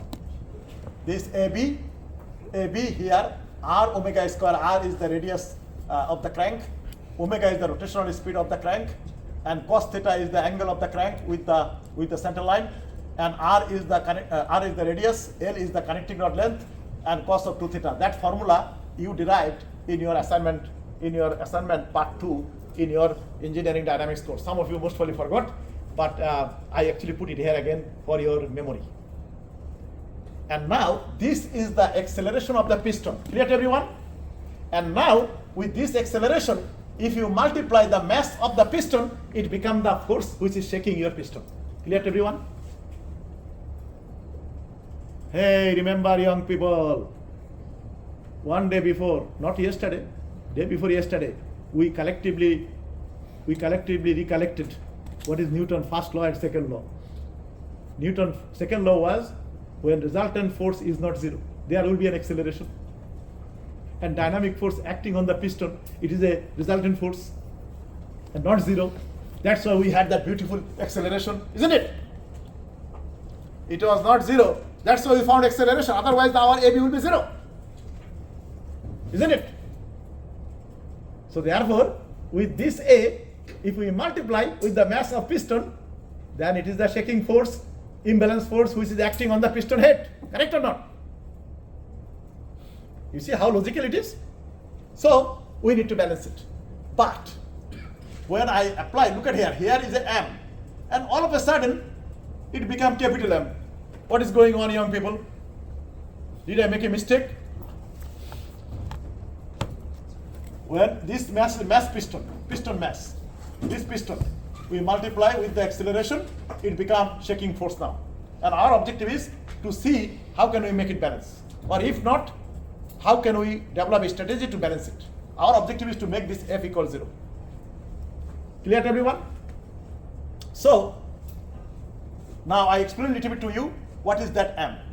As I remember, I told you a piston has piston itself and the piston pin, which is holding the connecting rod and the piston together in the middle. And then piston has 3 rings. So for your information again, because I like you to, unfortunately those who do not have a car, you cannot play with it. But those who have a car, and I hope that in the future you will have a car, and so you can play with it. Because my hobby is to, one of my hobby is to fix engine. So in my backyard, when I was PhD student, I never took my engine problem to solve to the mechanic. I did by myself.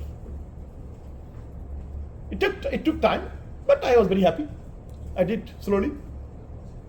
Okay, so in the piston piston, we have a 3 ring. The first 2 ring, one from this side, they put because there is a little bit open. So with the special thing, they open it and then slide it.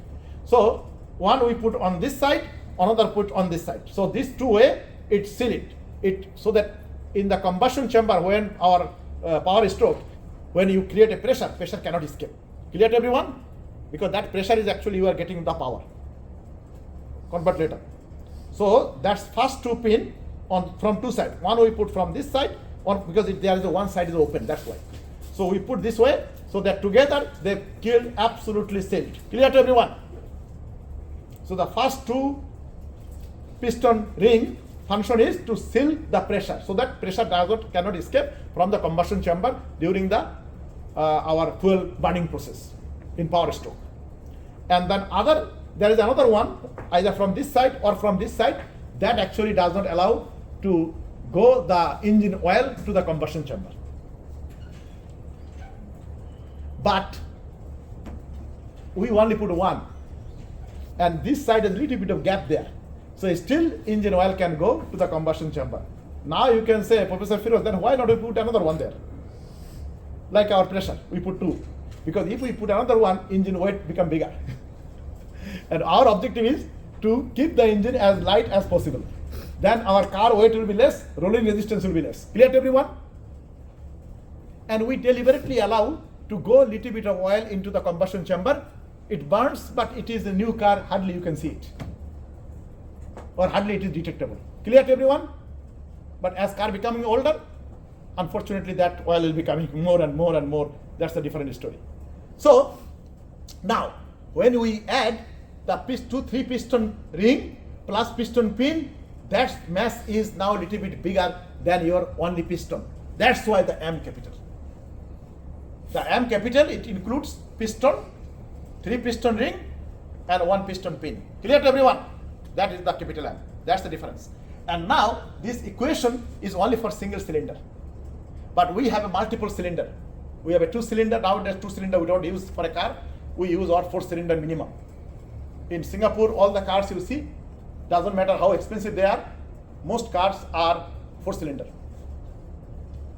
Most cars are 4 cylinder because even I see they're not a single one is actually more than 3,000 cc. So therefore less than 3,000 cc, they cannot go for V engine. So most of them are inline engine and 4 cylinder predominantly. So therefore we need to adjust this one. So that's why what we do, this theta is a single cylinder, we now adjust for multiple cylinders.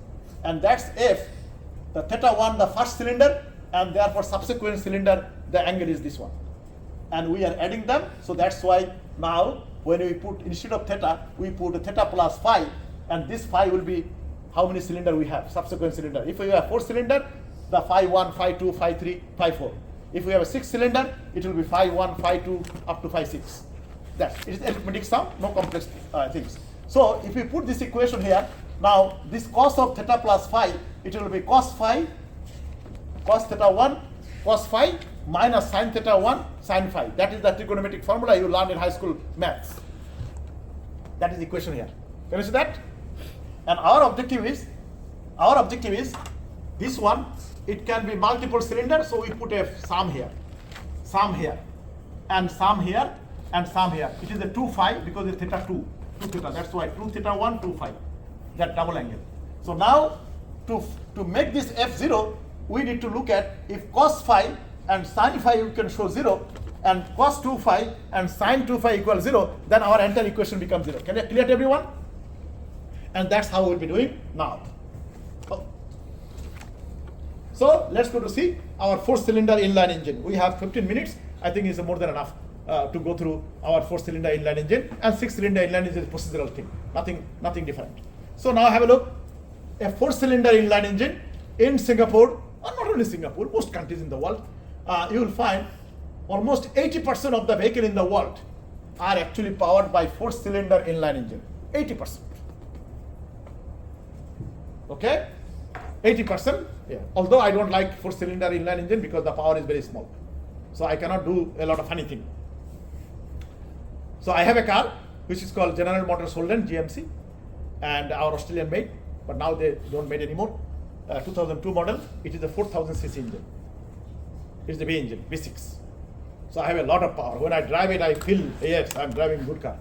But when I drive my other car, it has only 2200cc. And I can feel going slowly. Of course, it also burns less fuel. So I'm not very happy with that. But this car is a fuel efficient. So as the fuel is very expensive, so I use that one. And now is a 4-cylinder inline engine, side view, axial view. And 4-cylinder inline engine, you will be doing a lab when you come to Melbourne. 4-cylinder inline engine firing order is the first cylinder and fourth cylinder in one direction, and the second and third cylinder is the 180-degree opposite direction. Clear to everyone? And you will be seeing it. It is unfortunately decided by the engine design, which angle will give you the optimal engine power output. So we engineer need to balance it at the end. So now, and usually all the axial distance are all cylinder are equal. For balancing purpose they do it. So look at here. What is the theta 1? Angle between, and this is the axial view. Axial view. If you look at that side, you see that one. Clear? If you look at side view, 4-cylinder engine like that. So here have a look. Firing order 1, cylinder 1 and cylinder 4 here. And here is the 180-degree opposite. Is 180 degree. Is the firing order 2 and 3 here. And now what is our theta 1? Theta 1 is angle between the first crank, this crank, with the vertical orientation. If it is a horizontal, it will be horizontal orientation. Clear to everyone? It doesn't matter which one. And that is called theta 1 with the first crank up to the vertical orientation. It is measured anti-clockwise. And the phi is the angle between first crank and the subsequent crank. So for example, first crank with the first crank, phi 1 equals 0. And first crank with the fourth crank also 0 because it's the same location. But first crank and the third crank and first crank and the second crank is a 180 degree. And it is measured clockwise. I have written very nicely for you here. Please follow the rule and follow the things, because I really want, if you remember these things, your life will be significantly easy. Otherwise very often you'll forget. Okay? You'll forget. You will still forget, but you will remember quickly. So now, if I give that sort of problem, I will be giving you a firing order. You don't need to memorize anything. But the only thing you need to memorize, only this formula. That's the only formula you need to memorize in that formula. Okay? It is not a memorizing. Look at here. I remember this one. m r omega square cos theta r by L cos 2 theta. I never put r cos theta by L. No, r by L cos 2 theta. Every equation I try to remember like a telephone number, sequential. Clear? So our objective is to see what is the, so that is the formula. That is our formula we have written. And then the moment is only same force will be multiplying with the F, the axial distance. Axial distance, what is that? Here, this distance. And to get the distance, moment equation, we always need to put a reference line. So we put generally for the inline engine or B engine, doesn't matter, we take the first cylinder as a reference line. And all these things will be, so therefore, for first cylinder, we don't have any axial distance, A1 equals 0, A2 equals for this one will be 100 millimeter, third one will be 200 millimeter, fourth one will be 300 millimeter, and the fifth one will be 400 millimeter. We don't have that. So now look at here how we do it. Our objective is to show sum of A cos phi, cos phi, sin phi. If we can show, our primary shaking force will be 0, and if we that one is the secondary shaking force. If sum of cos 2 phi, sum of sin 2 phi equals 0, then this one will be 0. We don't need to show other things at all, because other thing we cannot change. We cannot change the engine, the piston mass. We cannot change; it is fixed. We cannot change the rotational speed. We cannot change. We cannot change the crank radius. We cannot change. We cannot also change the connecting rod length. That is fixed. So we can only play on this cos phi, sin phi, cos 2 phi, sin 2 phi. That is for force. And the sum of A cos phi, sum of A sin phi is the axial distance. It is for primary moment. And the sum of A cos 2 phi, sum of A sin 2 phi is the secondary moment. These are the things we can play with. Other things we cannot. And I show you how we do it. That is the things. To show that where it possible, sum of A cos phi 0, sum of A sin phi 0. That's, if we can show, then our primary shaking force will be 0. Sum of cos 2 phi, sum of sin 2 phi equals 0. Secondary shaking force will be 0. Together, entire shaking force will be 0. Sum of A cos phi, sum of A sin phi equals 0. Primary shaking moment. Sum of A cos 2 phi, sum of A sin 2 phi equals 0. Secondary shaking moment. And if all of them are 0, then our moment also 0. Clear to everyone? Tilting moment. Shaking, it means tilting moment. And now let's go to show you how we do it. Sum of cos phi, we write cos phi 1, cos phi 2, cos phi 3, cos phi 4, and phi 1 equals 0, phi 2 equals 180 degree, phi 3 equals 180 degree, phi 4 equals 0. So when you put them, our sum is 0, because 180 is minus 1, 0 is plus 1. Clear to everyone? And sin phi, again the same thing, sin 0, 0, sin 180, 0, sin 180, 0, so that's 0. So our primary shaking force is 0 for 4-cylinder inline engine. Clear to everyone? 4-cylinder inline engine, our primary shaking force is 0. Let's go to see secondary shaking force.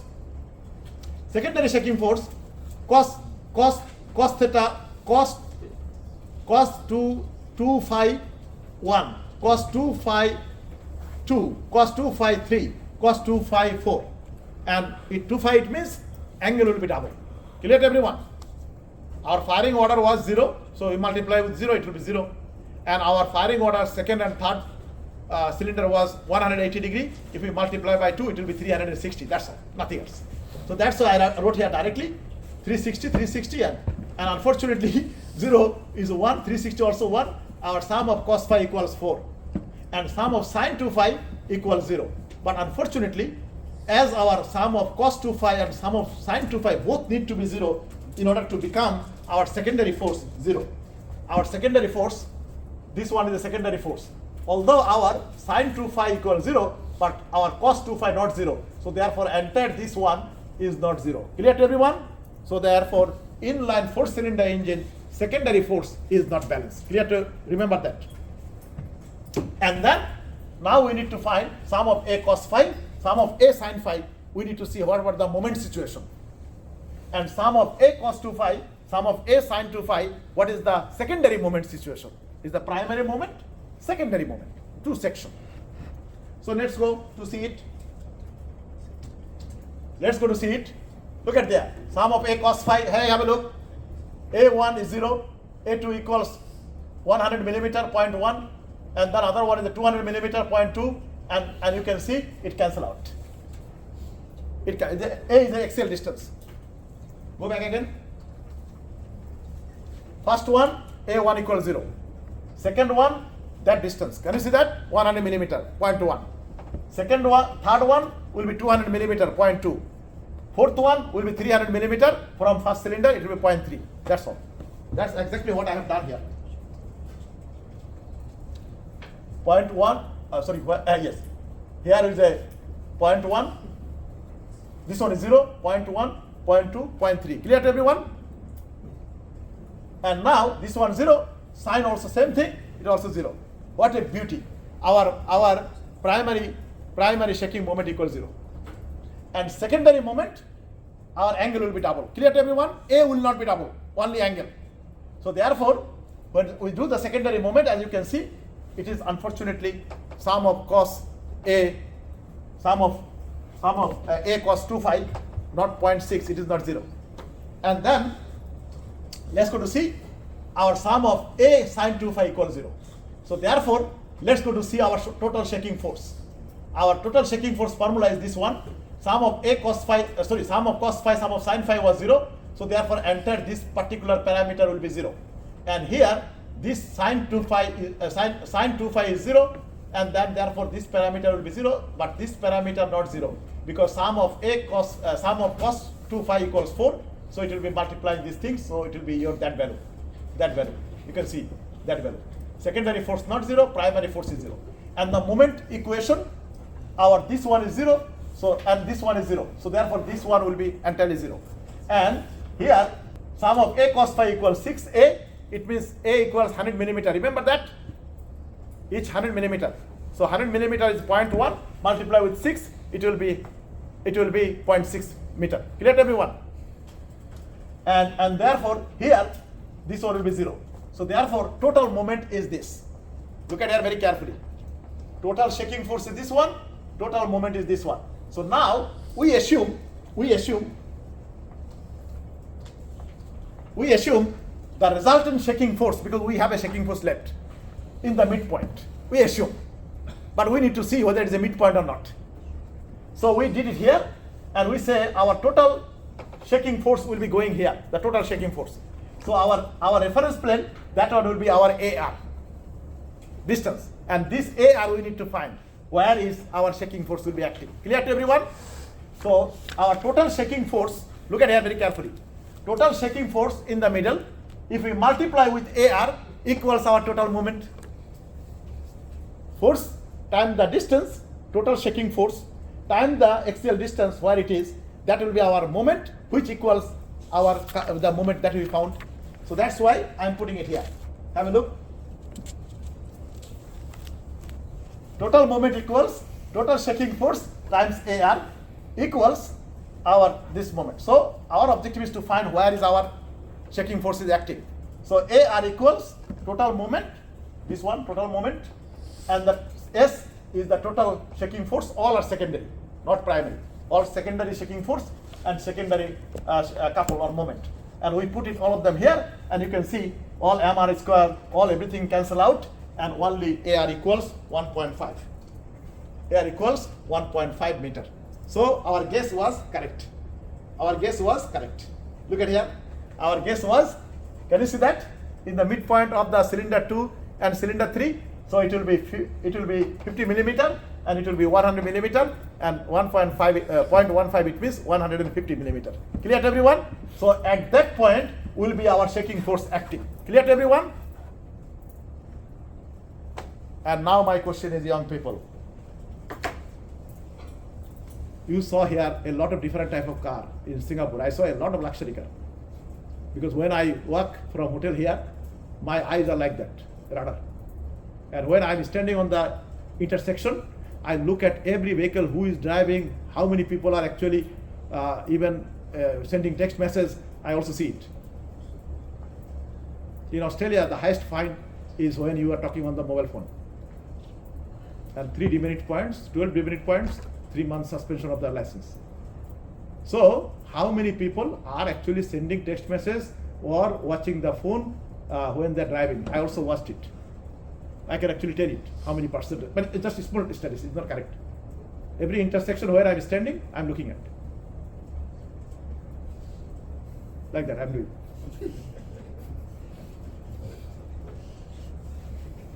Clear? Although they have a very dark skin, but still you can see it. Because when you are standing on the clothes, some particular people, those who are turning on the left hand. All right, anyway, that's a different story. So, and my question is, young people, most of the 80% vehicle of the world are passenger car are 4-cylinder engine, and only 2% vehicles are luxury vehicle in that 4-cylinder line engine. 80%, so it means out of 80%, 98% vehicle in the world, they are moving with secondary shaking force and secondary moment. It is not balanced. Very horrible thing. So when you buy a brand new car, you cannot see anything. Why? It is, we engineer, we hide it from the people. We are cheating people. How? Simple word, we are cheating. How? Engine, the whole engine is mounted with the the car body, right? They have a 4 mount, 2 this way, 2 this way, with the body. And if you open the bonnet, you see there is a thick rubber damper, very thick rubber damper. But this rubber damper damps or attenuates or reduces the vibration, does not allow to come to the car body. And also you are sitting on the seat, a lot of foam and spring. So even the little one is coming, it does not transmit up to you to feel very severely. Brand new car. But the problem is your rubber damper engine, where is the engine mount to the, it is very close to the engine, and your engine heats up to 1600 degrees Celsius when it is there. A lot of heat is radiating, correct? And the rubber damper, what happens, young people? When the heat, it expands. When you stop the car, go for coffee or tea, it cools. So rubber cools, rubber shrinks. Expands when heat, when cool, it shrinks. Expand, shrinks, expand, shrinks. It continuously does, and it loses its property of the damping property. By this time, it is already 1 year gone. And after 1 year, can you already start to feel the shaking? Can you take your car to the car yard? Hey, your car, when I bought it, no shaking, and now it is shaking. And this guy will tell immediately, it is your problem. I don't know why your car is shaking. When you bought from us, it was not shaking. So it is your problem. This is how we are hiding. Clear to everyone? We are cheating. Simple way, we are cheating. And my request to you, if you have a 4-cylinder inline engine, if you drive around 200,000 kilometers, after that you must change the rubber damper. Must. Otherwise what happens? Rubber damper will be brittle, it will fall. And you will be shaking. Not only you will be shaking, your whole car will be shaking. And then the mount also will be shaking. And there is a fatigue failure, crack. And your engine can fall from the car on the floor, on the road. Clear to everyone? It happened in Australia, I know a couple of cases. It is because of that. So now I'm coming to a special moment because we are just finishing. I'll take around 5 to 10 minutes from you. I'm sorry guys. I know that you have to go home. So another thing is, but I saw Porsche car. I saw Lexus car, 4-cylinder. And these people have a very thick money bag. A lot of money. They don't want any vibration. So what they say? They say, hey, put my secondary force balancer. So we can put secondary force balancer, but it will be costly. It will be a lot of problem that I am showing you here. Next one, have a look.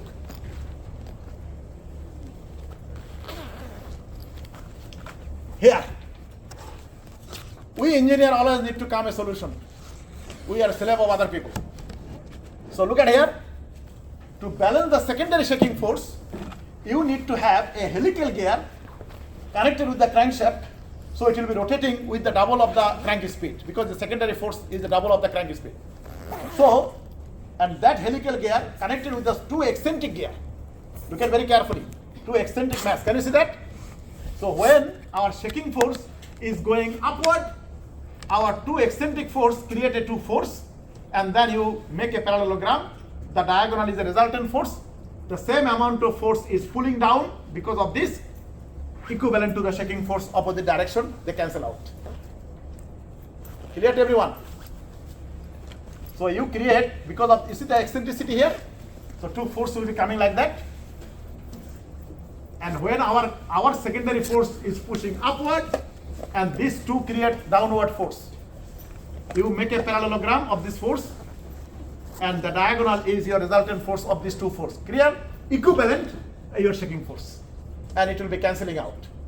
Looks like everything is good, but it has a lot of ramification, a lot of problem. What is that? First of all, it needs to be driven by the crankshaft. Two gears. One gear is the helical gear, and that helical gear rotates these two eccentric gears. Clear to everyone? But hey, young people, you need engine crankshaft. The power is coming from your piston, and that power you need. Why? Why you need that? You need to propel the wheel, drive the wheel, move forward, backward, all these things. And now some of the power you are taking from there to drive these things. So to compensate your required power for the wheel, you will push more acceleration. It means you are burning more fuel. Clear to everyone? And when you burn more fuel, your fuel efficiency decreases. Fuel efficiency, it means you are consuming more fuel for the same mileage. Clear to everyone? On the other hand, you are burning that fuel extra, you are polluting our environment. Is it clear? So environmentally you are destroying, and we are financially we are also putting money. But these people are very rich, Lexus car and other car, but when you buy Toyota or other smaller car, then we don't, because these people don't have money. So they don't want to balance. That's why 98% vehicle of the 4-cylinder inline engine in the world left unbalanced of the secondary shaking force and secondary moment. Clear to everyone? Now, there is another ramification. Actually, two ramifications. So two ramifications I said.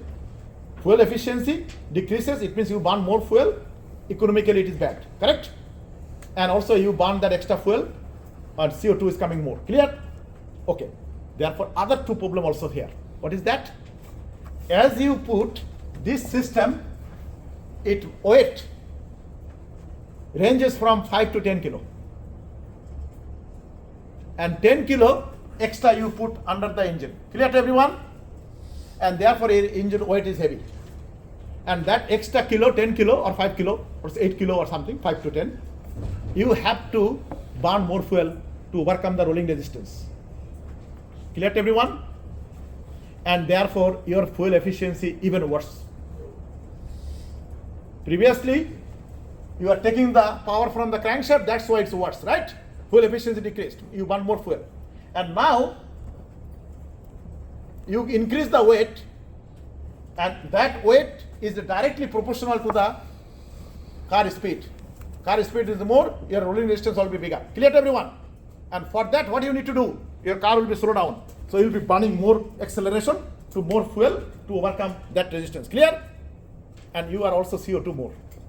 And also you burn more fuel. Economically, your money back is becoming thinner. And then there is another problem. The car needs to be serviced every certain time. So when you go to the mechanic, and this beautiful thing, underneath there is a engine, the oil sink and other things, it is not a very easy thing here. And when you take this car to service to the mechanic, and mechanic will charge you more because he finds great difficulty to service all these things. And his hour is the money. And he will be also charging, he or she will be charging you more money. Clear to everyone? So because it is a servicing problem too. And therefore, this is the things. If I give you 4-cylinder inline engine in the exam, you need to tell all these beautiful things. I'll be asking how the 4-cylinder inline engine secondary force is balanced. You need to draw this beautiful diagram, explain all these things, and also the consequence of the economic things, which I think I have written here. No, I'm not even, I didn't write it. But it is in your lecture, which I'll be recorded lecture, I'll be uploading. I clearly mentioned all these things very nicely. Can you understand now? And now, 6-cylinder inline engine, nothing different. you will be doing exactly the same procedures. Exactly same, nothing. Only 2, 5 will be more. 5, 5 and 5, 6. And firing order, everything is mentioned here. And do not put these things fraction. Put all this square root, real value. Clear? You don't need to worry. If I put that sort of problem in the exam, I will be providing these things. You don't need to memorize. This value, for example, sine 240, sine 120, sine 480, all the value I will put. Clear to everyone? And square root of this, you just put in the value. So look at here, quickly, 1 second. So, in beautiful thing is 6-cylinder inline engine, sum of cos phi, sum of sin phi, sum of cos 2 phi, sum of sin 2 phi equals 0. So therefore primary shaking force and the secondary shaking force also 0 with the firing order. And for moment 1, sum of a cos phi, sum of a sin phi, sum of a cos 2 phi, sum of a sin 2 phi also 0. So in the firing order, with this sequence, look at here, with this firing order, for 6-cylinder inline engine is the most naturally balanced engine. There is no shaking force. There is no shaking moment. You don't need to hide anything. But the problem is, young people, our crankshaft become bigger. If you put a 6-cylinder, 1 cylinder, 2nd cylinder, 3rd cylinder, 4th cylinder, 6th cylinder, crankshaft become that big. Long time ago, people used to orient engine this way, in the bonnet. But now, because there is a length also has a limited by standard, you cannot go beyond that. And if you put laterally, you cannot go because length, every lane has a width. You cannot go beyond that. So you need to fit within that things as per standard. So 6-cylinder inline engine is very difficult to fit within our road rules of the lane rules. Clear to everyone? And another problem is that you put 6-cylinder, but still it has a bending because all this cylinder has a weight, and therefore it actually bends like that a little bit. Clear to everyone? And that's a structural problem. So to overcome that, we make the shaft is a little bit wider, the diameter is bigger. As a result, engine become heavier. So that's why 6-cylinder inline engine we don't use. A lot. Long time ago they used, but not now, when the standard is put. Long time ago there was no standard for road rule. Any one car can any length, but we cannot do now. Mass produced car, we have to follow the design rule. So that is a 6-cylinder engine. You have a look at home. I did exactly the same way, young people. No difference, and you can see that shows there is no resultant shaking force and resultant axial moment for a 6-cylinder inline engine. So naturally, we don't need to do anything. It was a very fine engine. And B engine, it is just 2 inline engine, and you follow the same process, one bank and other bank, but unfortunately B engine shaking moment is not balanced. That's the only problem, but you can get a big power. Unfortunately, you need to compromise with that. And then opposite engine, so you can see that one, I will be uploading this, and I wrote all these things very nicely for you, and I did not put the opposite engine. That's good, we don't need to worry about. Okay, so let's go with this, how you will be doing your exam. First of all, there will be 4 questions. One question will be graphical velocity and acceleration. Please write down so that you have no problem at home. You cannot forget. Okay? One question will be graphical velocity and acceleration. All the problem that we solve during these 3 days for graphical velocity and acceleration, please go through seriously before you come, because your exam is a closed book. So please go through very seriously every problem. I want every one of you, when you come to the exam, you know all the problem that is solved in the class. Because with the analogy of this, you will be able to solve every problem, whatever I give you. Clear? Now, the second problem will be coming from instantaneous center of zero velocity method. The 2 examples I did in the class, all these 2 examples you have to go through, which I did today. Particularly the last one, because that was the 6 degree, not 6 degree, 6 bar linkage mechanism. That sort of degree will be in the exam. Clear? And I'll be coming little bit more details about that in a second. And the third problem will be one problem. The third problem will be forces analysis. But the forces analysis, you do not need to solve the matrix. What you need to do? I'll be putting a 4-bar linkage mechanism. I'll not be putting any 6-bar linkage mechanism in forces analysis. And what you need to do, you just do the free body diagram and you set up the equation. And then you set up the matrix. And you do not need to solve the matrix. Clear to everyone? So, I actually brought your learning guide, which you have in your canvas. So, if you go in a forces analysis section of your modules, under the modules, you look at the forces analysis. You have 3 examples, but you will be focusing only 2 examples, and one of them I'll be putting in the exam. Okay, I'll be telling you exactly which one. Just give me 1 second, young people. I make your life a little bit easy. Because as you listen to me very carefully for these 3 days continuously, I was really surprised that you did not fall in sleep. So therefore, I need to help you. So it is example 2, page number 128. This one, look at here, every one of you. This problem. In forces analysis, you have 3 examples. But look at the example number 2. You can write page number there. It will be just 1 second, I tell you. You write down and then you can see at home. It is called 4-bar linkage grasshopper mechanism. It is page number 128 to 129. 128 to 129. You already have it in your things, in your learning guides. Write down number 2, grasshopper mechanism. Grasshopper. You see, linkage mechanism, grasshopper in bracket. You'll be recognizing it when you look at there. There is only 3 examples there. All right. These young people, have a look. This one. And write down the page number is number 2 example. Linkage mechanism, grasshopper mechanism. Okay? And you young people and 2 young ladies at the back. Sir, I cannot see you, sir. Yes, I'm giving to you. Okay? Can you see that? You write down page number 128 to 129. All right? And these people, okay, I'm going to give you in a second. So that back people, those who are the. This one, have a look. Take a picture quickly. Jared, let's go, Jared. Okay, I will. Hey, when you are taking the selfie so quick and you cannot take this one. Okay, and young people here have done? All right. And young ladies and young men, done? Okay, now the next one. Out of the 2, one I already, you see, I become good to you. Out of the 2 problem, 1 problem will be in the exam. So, therefore, I already leaked to you 1 question 50%. And this one, number 3, the next page. Out of these 3, out of these 2 will be 1 in the exam. I'm coming in a second, young people, to you. So it is page number 130 to 131. Write down 130 to 131.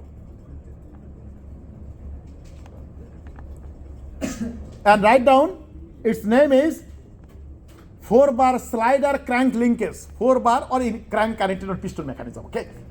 4-bar slider crank. That's the heading here. 4-bar done. And now here, young ladies and young men, have you done? This one is the number 3 example. Number 3, quickly take picture. This one. Done? And young man and young ladies, this one. Clear? 130 to 131. Number 3 example. And here, number 3 example. So out of these, 2, 1 I put in the example. Clear? All right. And now, coming back to our 4th problem. 4th problem will be, there are 2 balancing. One is a rotating mass balancing, one is a reciprocating mass balancing, correct? So out of this, if I put rotating mass balancing, the degree of difficulty will be the same as the question 1 which we solved today. Remember the rotating mass balancing, this one. Hey, don't forget about it. Balancing. Yeah. Because I have not decided yet. I did not set up your exam paper yet. Because I saw that most of, except 2 students, everyone is presenting here. And also, you did not fall in sleep. So I am a little bit soft to you. So when I'll be sitting exam, I'll be following the advice that I gave you. Okay? So, so have a look. Have a look. We solved this one, right? This one This one was good. This one was good for us. Look at here. This graphical method is the rotating mass balancing. Okay? So you go through this problem very seriously. I may change some values or something, but similar will be in the exam if I put that one. Or I can give our inline engine either 4-cylinder engine or 6-cylinder engine. I'll not give you V engine. I'll not give you opposite engine. Clear to everyone? Either 4-cylinder or 6-cylinder. 6-cylinder engine I didn't explain, but it's the same thing. You look at home. Please write down that. Done? And now I come back to one more thing. That is the graphical velocity and acceleration. In graphical velocity and acceleration, what you will do, I tell you one important thing. To make your life easy. Oh, not this one. To make your life easy, give me 1 more minute. It will be helpful you. So just I'm sorry I took a little bit longer time from you.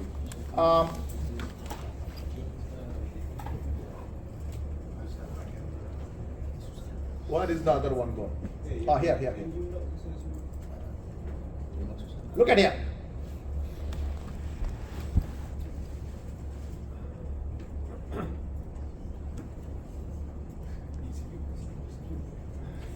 For example, when I will give schematics, you do not, because this schematics is more or less proportionally done in the drawing, almost 98% correct. So what you do not try to use compass and other things to draw it. The paper will be given to you. Yes. What you will be doing? Young people, you put on the picture of that because the question paper will be there. You put it, trace it, and then look at. For example, look at here. This is OA, and that length will be given to you, and that length also will be given to you. And then for what you do, you look at how many millimeter here, and also you see what is the millimeter is given its length. So if you divide it by, you get the scale. What scale it was done? Clear to everyone? It will be 98% correct. 2% wrong, it is not a problem. Your answer will not be significantly different. So for example, if you go that one,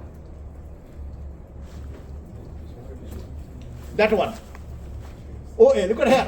OA is given to you, AB is given to you, D is given to you, BD is given to you. So what do? You trace it, and then you can find the scale. Clear to everyone? How can you get the scale?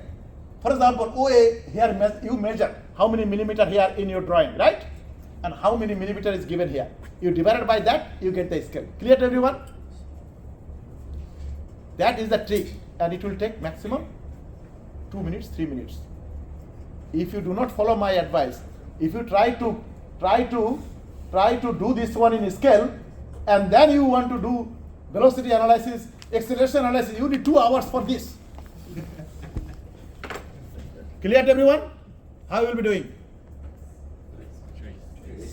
Tracing, yes. 2 lines like that. If you cannot find, if you cannot see it, put this way here, and then put another light. Hey, young people, I told you, we engineer, we need to not complain. We need to find a solution. Remember, hey, have a look. You put these things and put light there. You are not,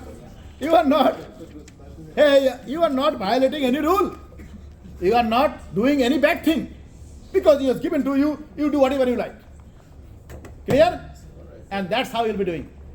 And for instantaneous center of zero velocity method, again I am drawing your attention, that problem, one thing.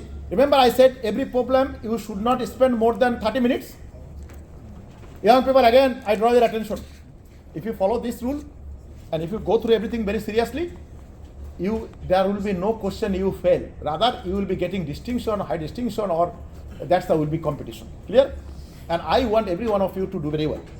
The second thing is, if you find that 30 minutes you did not or you are not able to solve completely, correct? Hey, listen here. If 30 minutes, every problem you should not spend first time 30 minutes, correct? And you, after 30 minutes, you saw, oh, okay, I could not solve up to the end. That's fine. You leave that problem, leave some space empty, and you go to the second problem. And when you finish all of them, you come back again. Clear to everyone? That's how, if you manage these things, you'll be doing fantastically well. Clear to everyone? Happy? And now prepare for your exam. I will be uploading my lecture that in Melbourne I did, and then you can also look at there also. So, but again I say, all the problems that I solve in the class with you over the last 3 days, you go through first. If you do not understand, ask your fellow friends, discuss with them, buy a coffee for him, because nothing is free in this world. Why the other person will be helping you? You need to do a little bit of coffee or tea, buy, isn't it? So it says formula sheet given in SSF. Formula sheet. Hey young man, what formula we used here? Only 2 or 3 formula, simple one. It is not engineering dynamics that you have a 20, 100 formula. It is only 1 or 2 formula. The rules given. Huh? The rules. I think the graph paper they should give you. No, the rules. That you write. No, rules will not be. How about the shaking force one? Checking force, that formula you need to remember. Okay. But I will see, if you find difficulties, I will most probably write that formula in the question paper. Okay? Now, I never did it in our onshore student, and I never did it for our Hong Kong or Singapore student. But as you, this course, everyone was attending, I hope something is stuck in your head. So I don't want to memorize your memory test. I will most probably, if I give reciprocating masses, then I'll put that formula in there. All right? But that formula will be most probably my handwriting. And then, because I'll be setting your questions when I go back, Melbourne. The reason was your course review workshop, usually we do at the middle of November. But I did this course a little bit early because in the middle of November, I will not be in Melbourne. I'm going some other commitment, there are other things. So on 15th of November, I'll be going overseas. And I'll be coming back to Melbourne only 5th December. 4th December, I depart from that country where I'm going. 5th December, I'll be coming back. So I don't have enough time, so I said no. That's why it is a little bit early. Your course review workshop, it is a little bit early. Clear? That's why I did. So now, young people, you have ample time.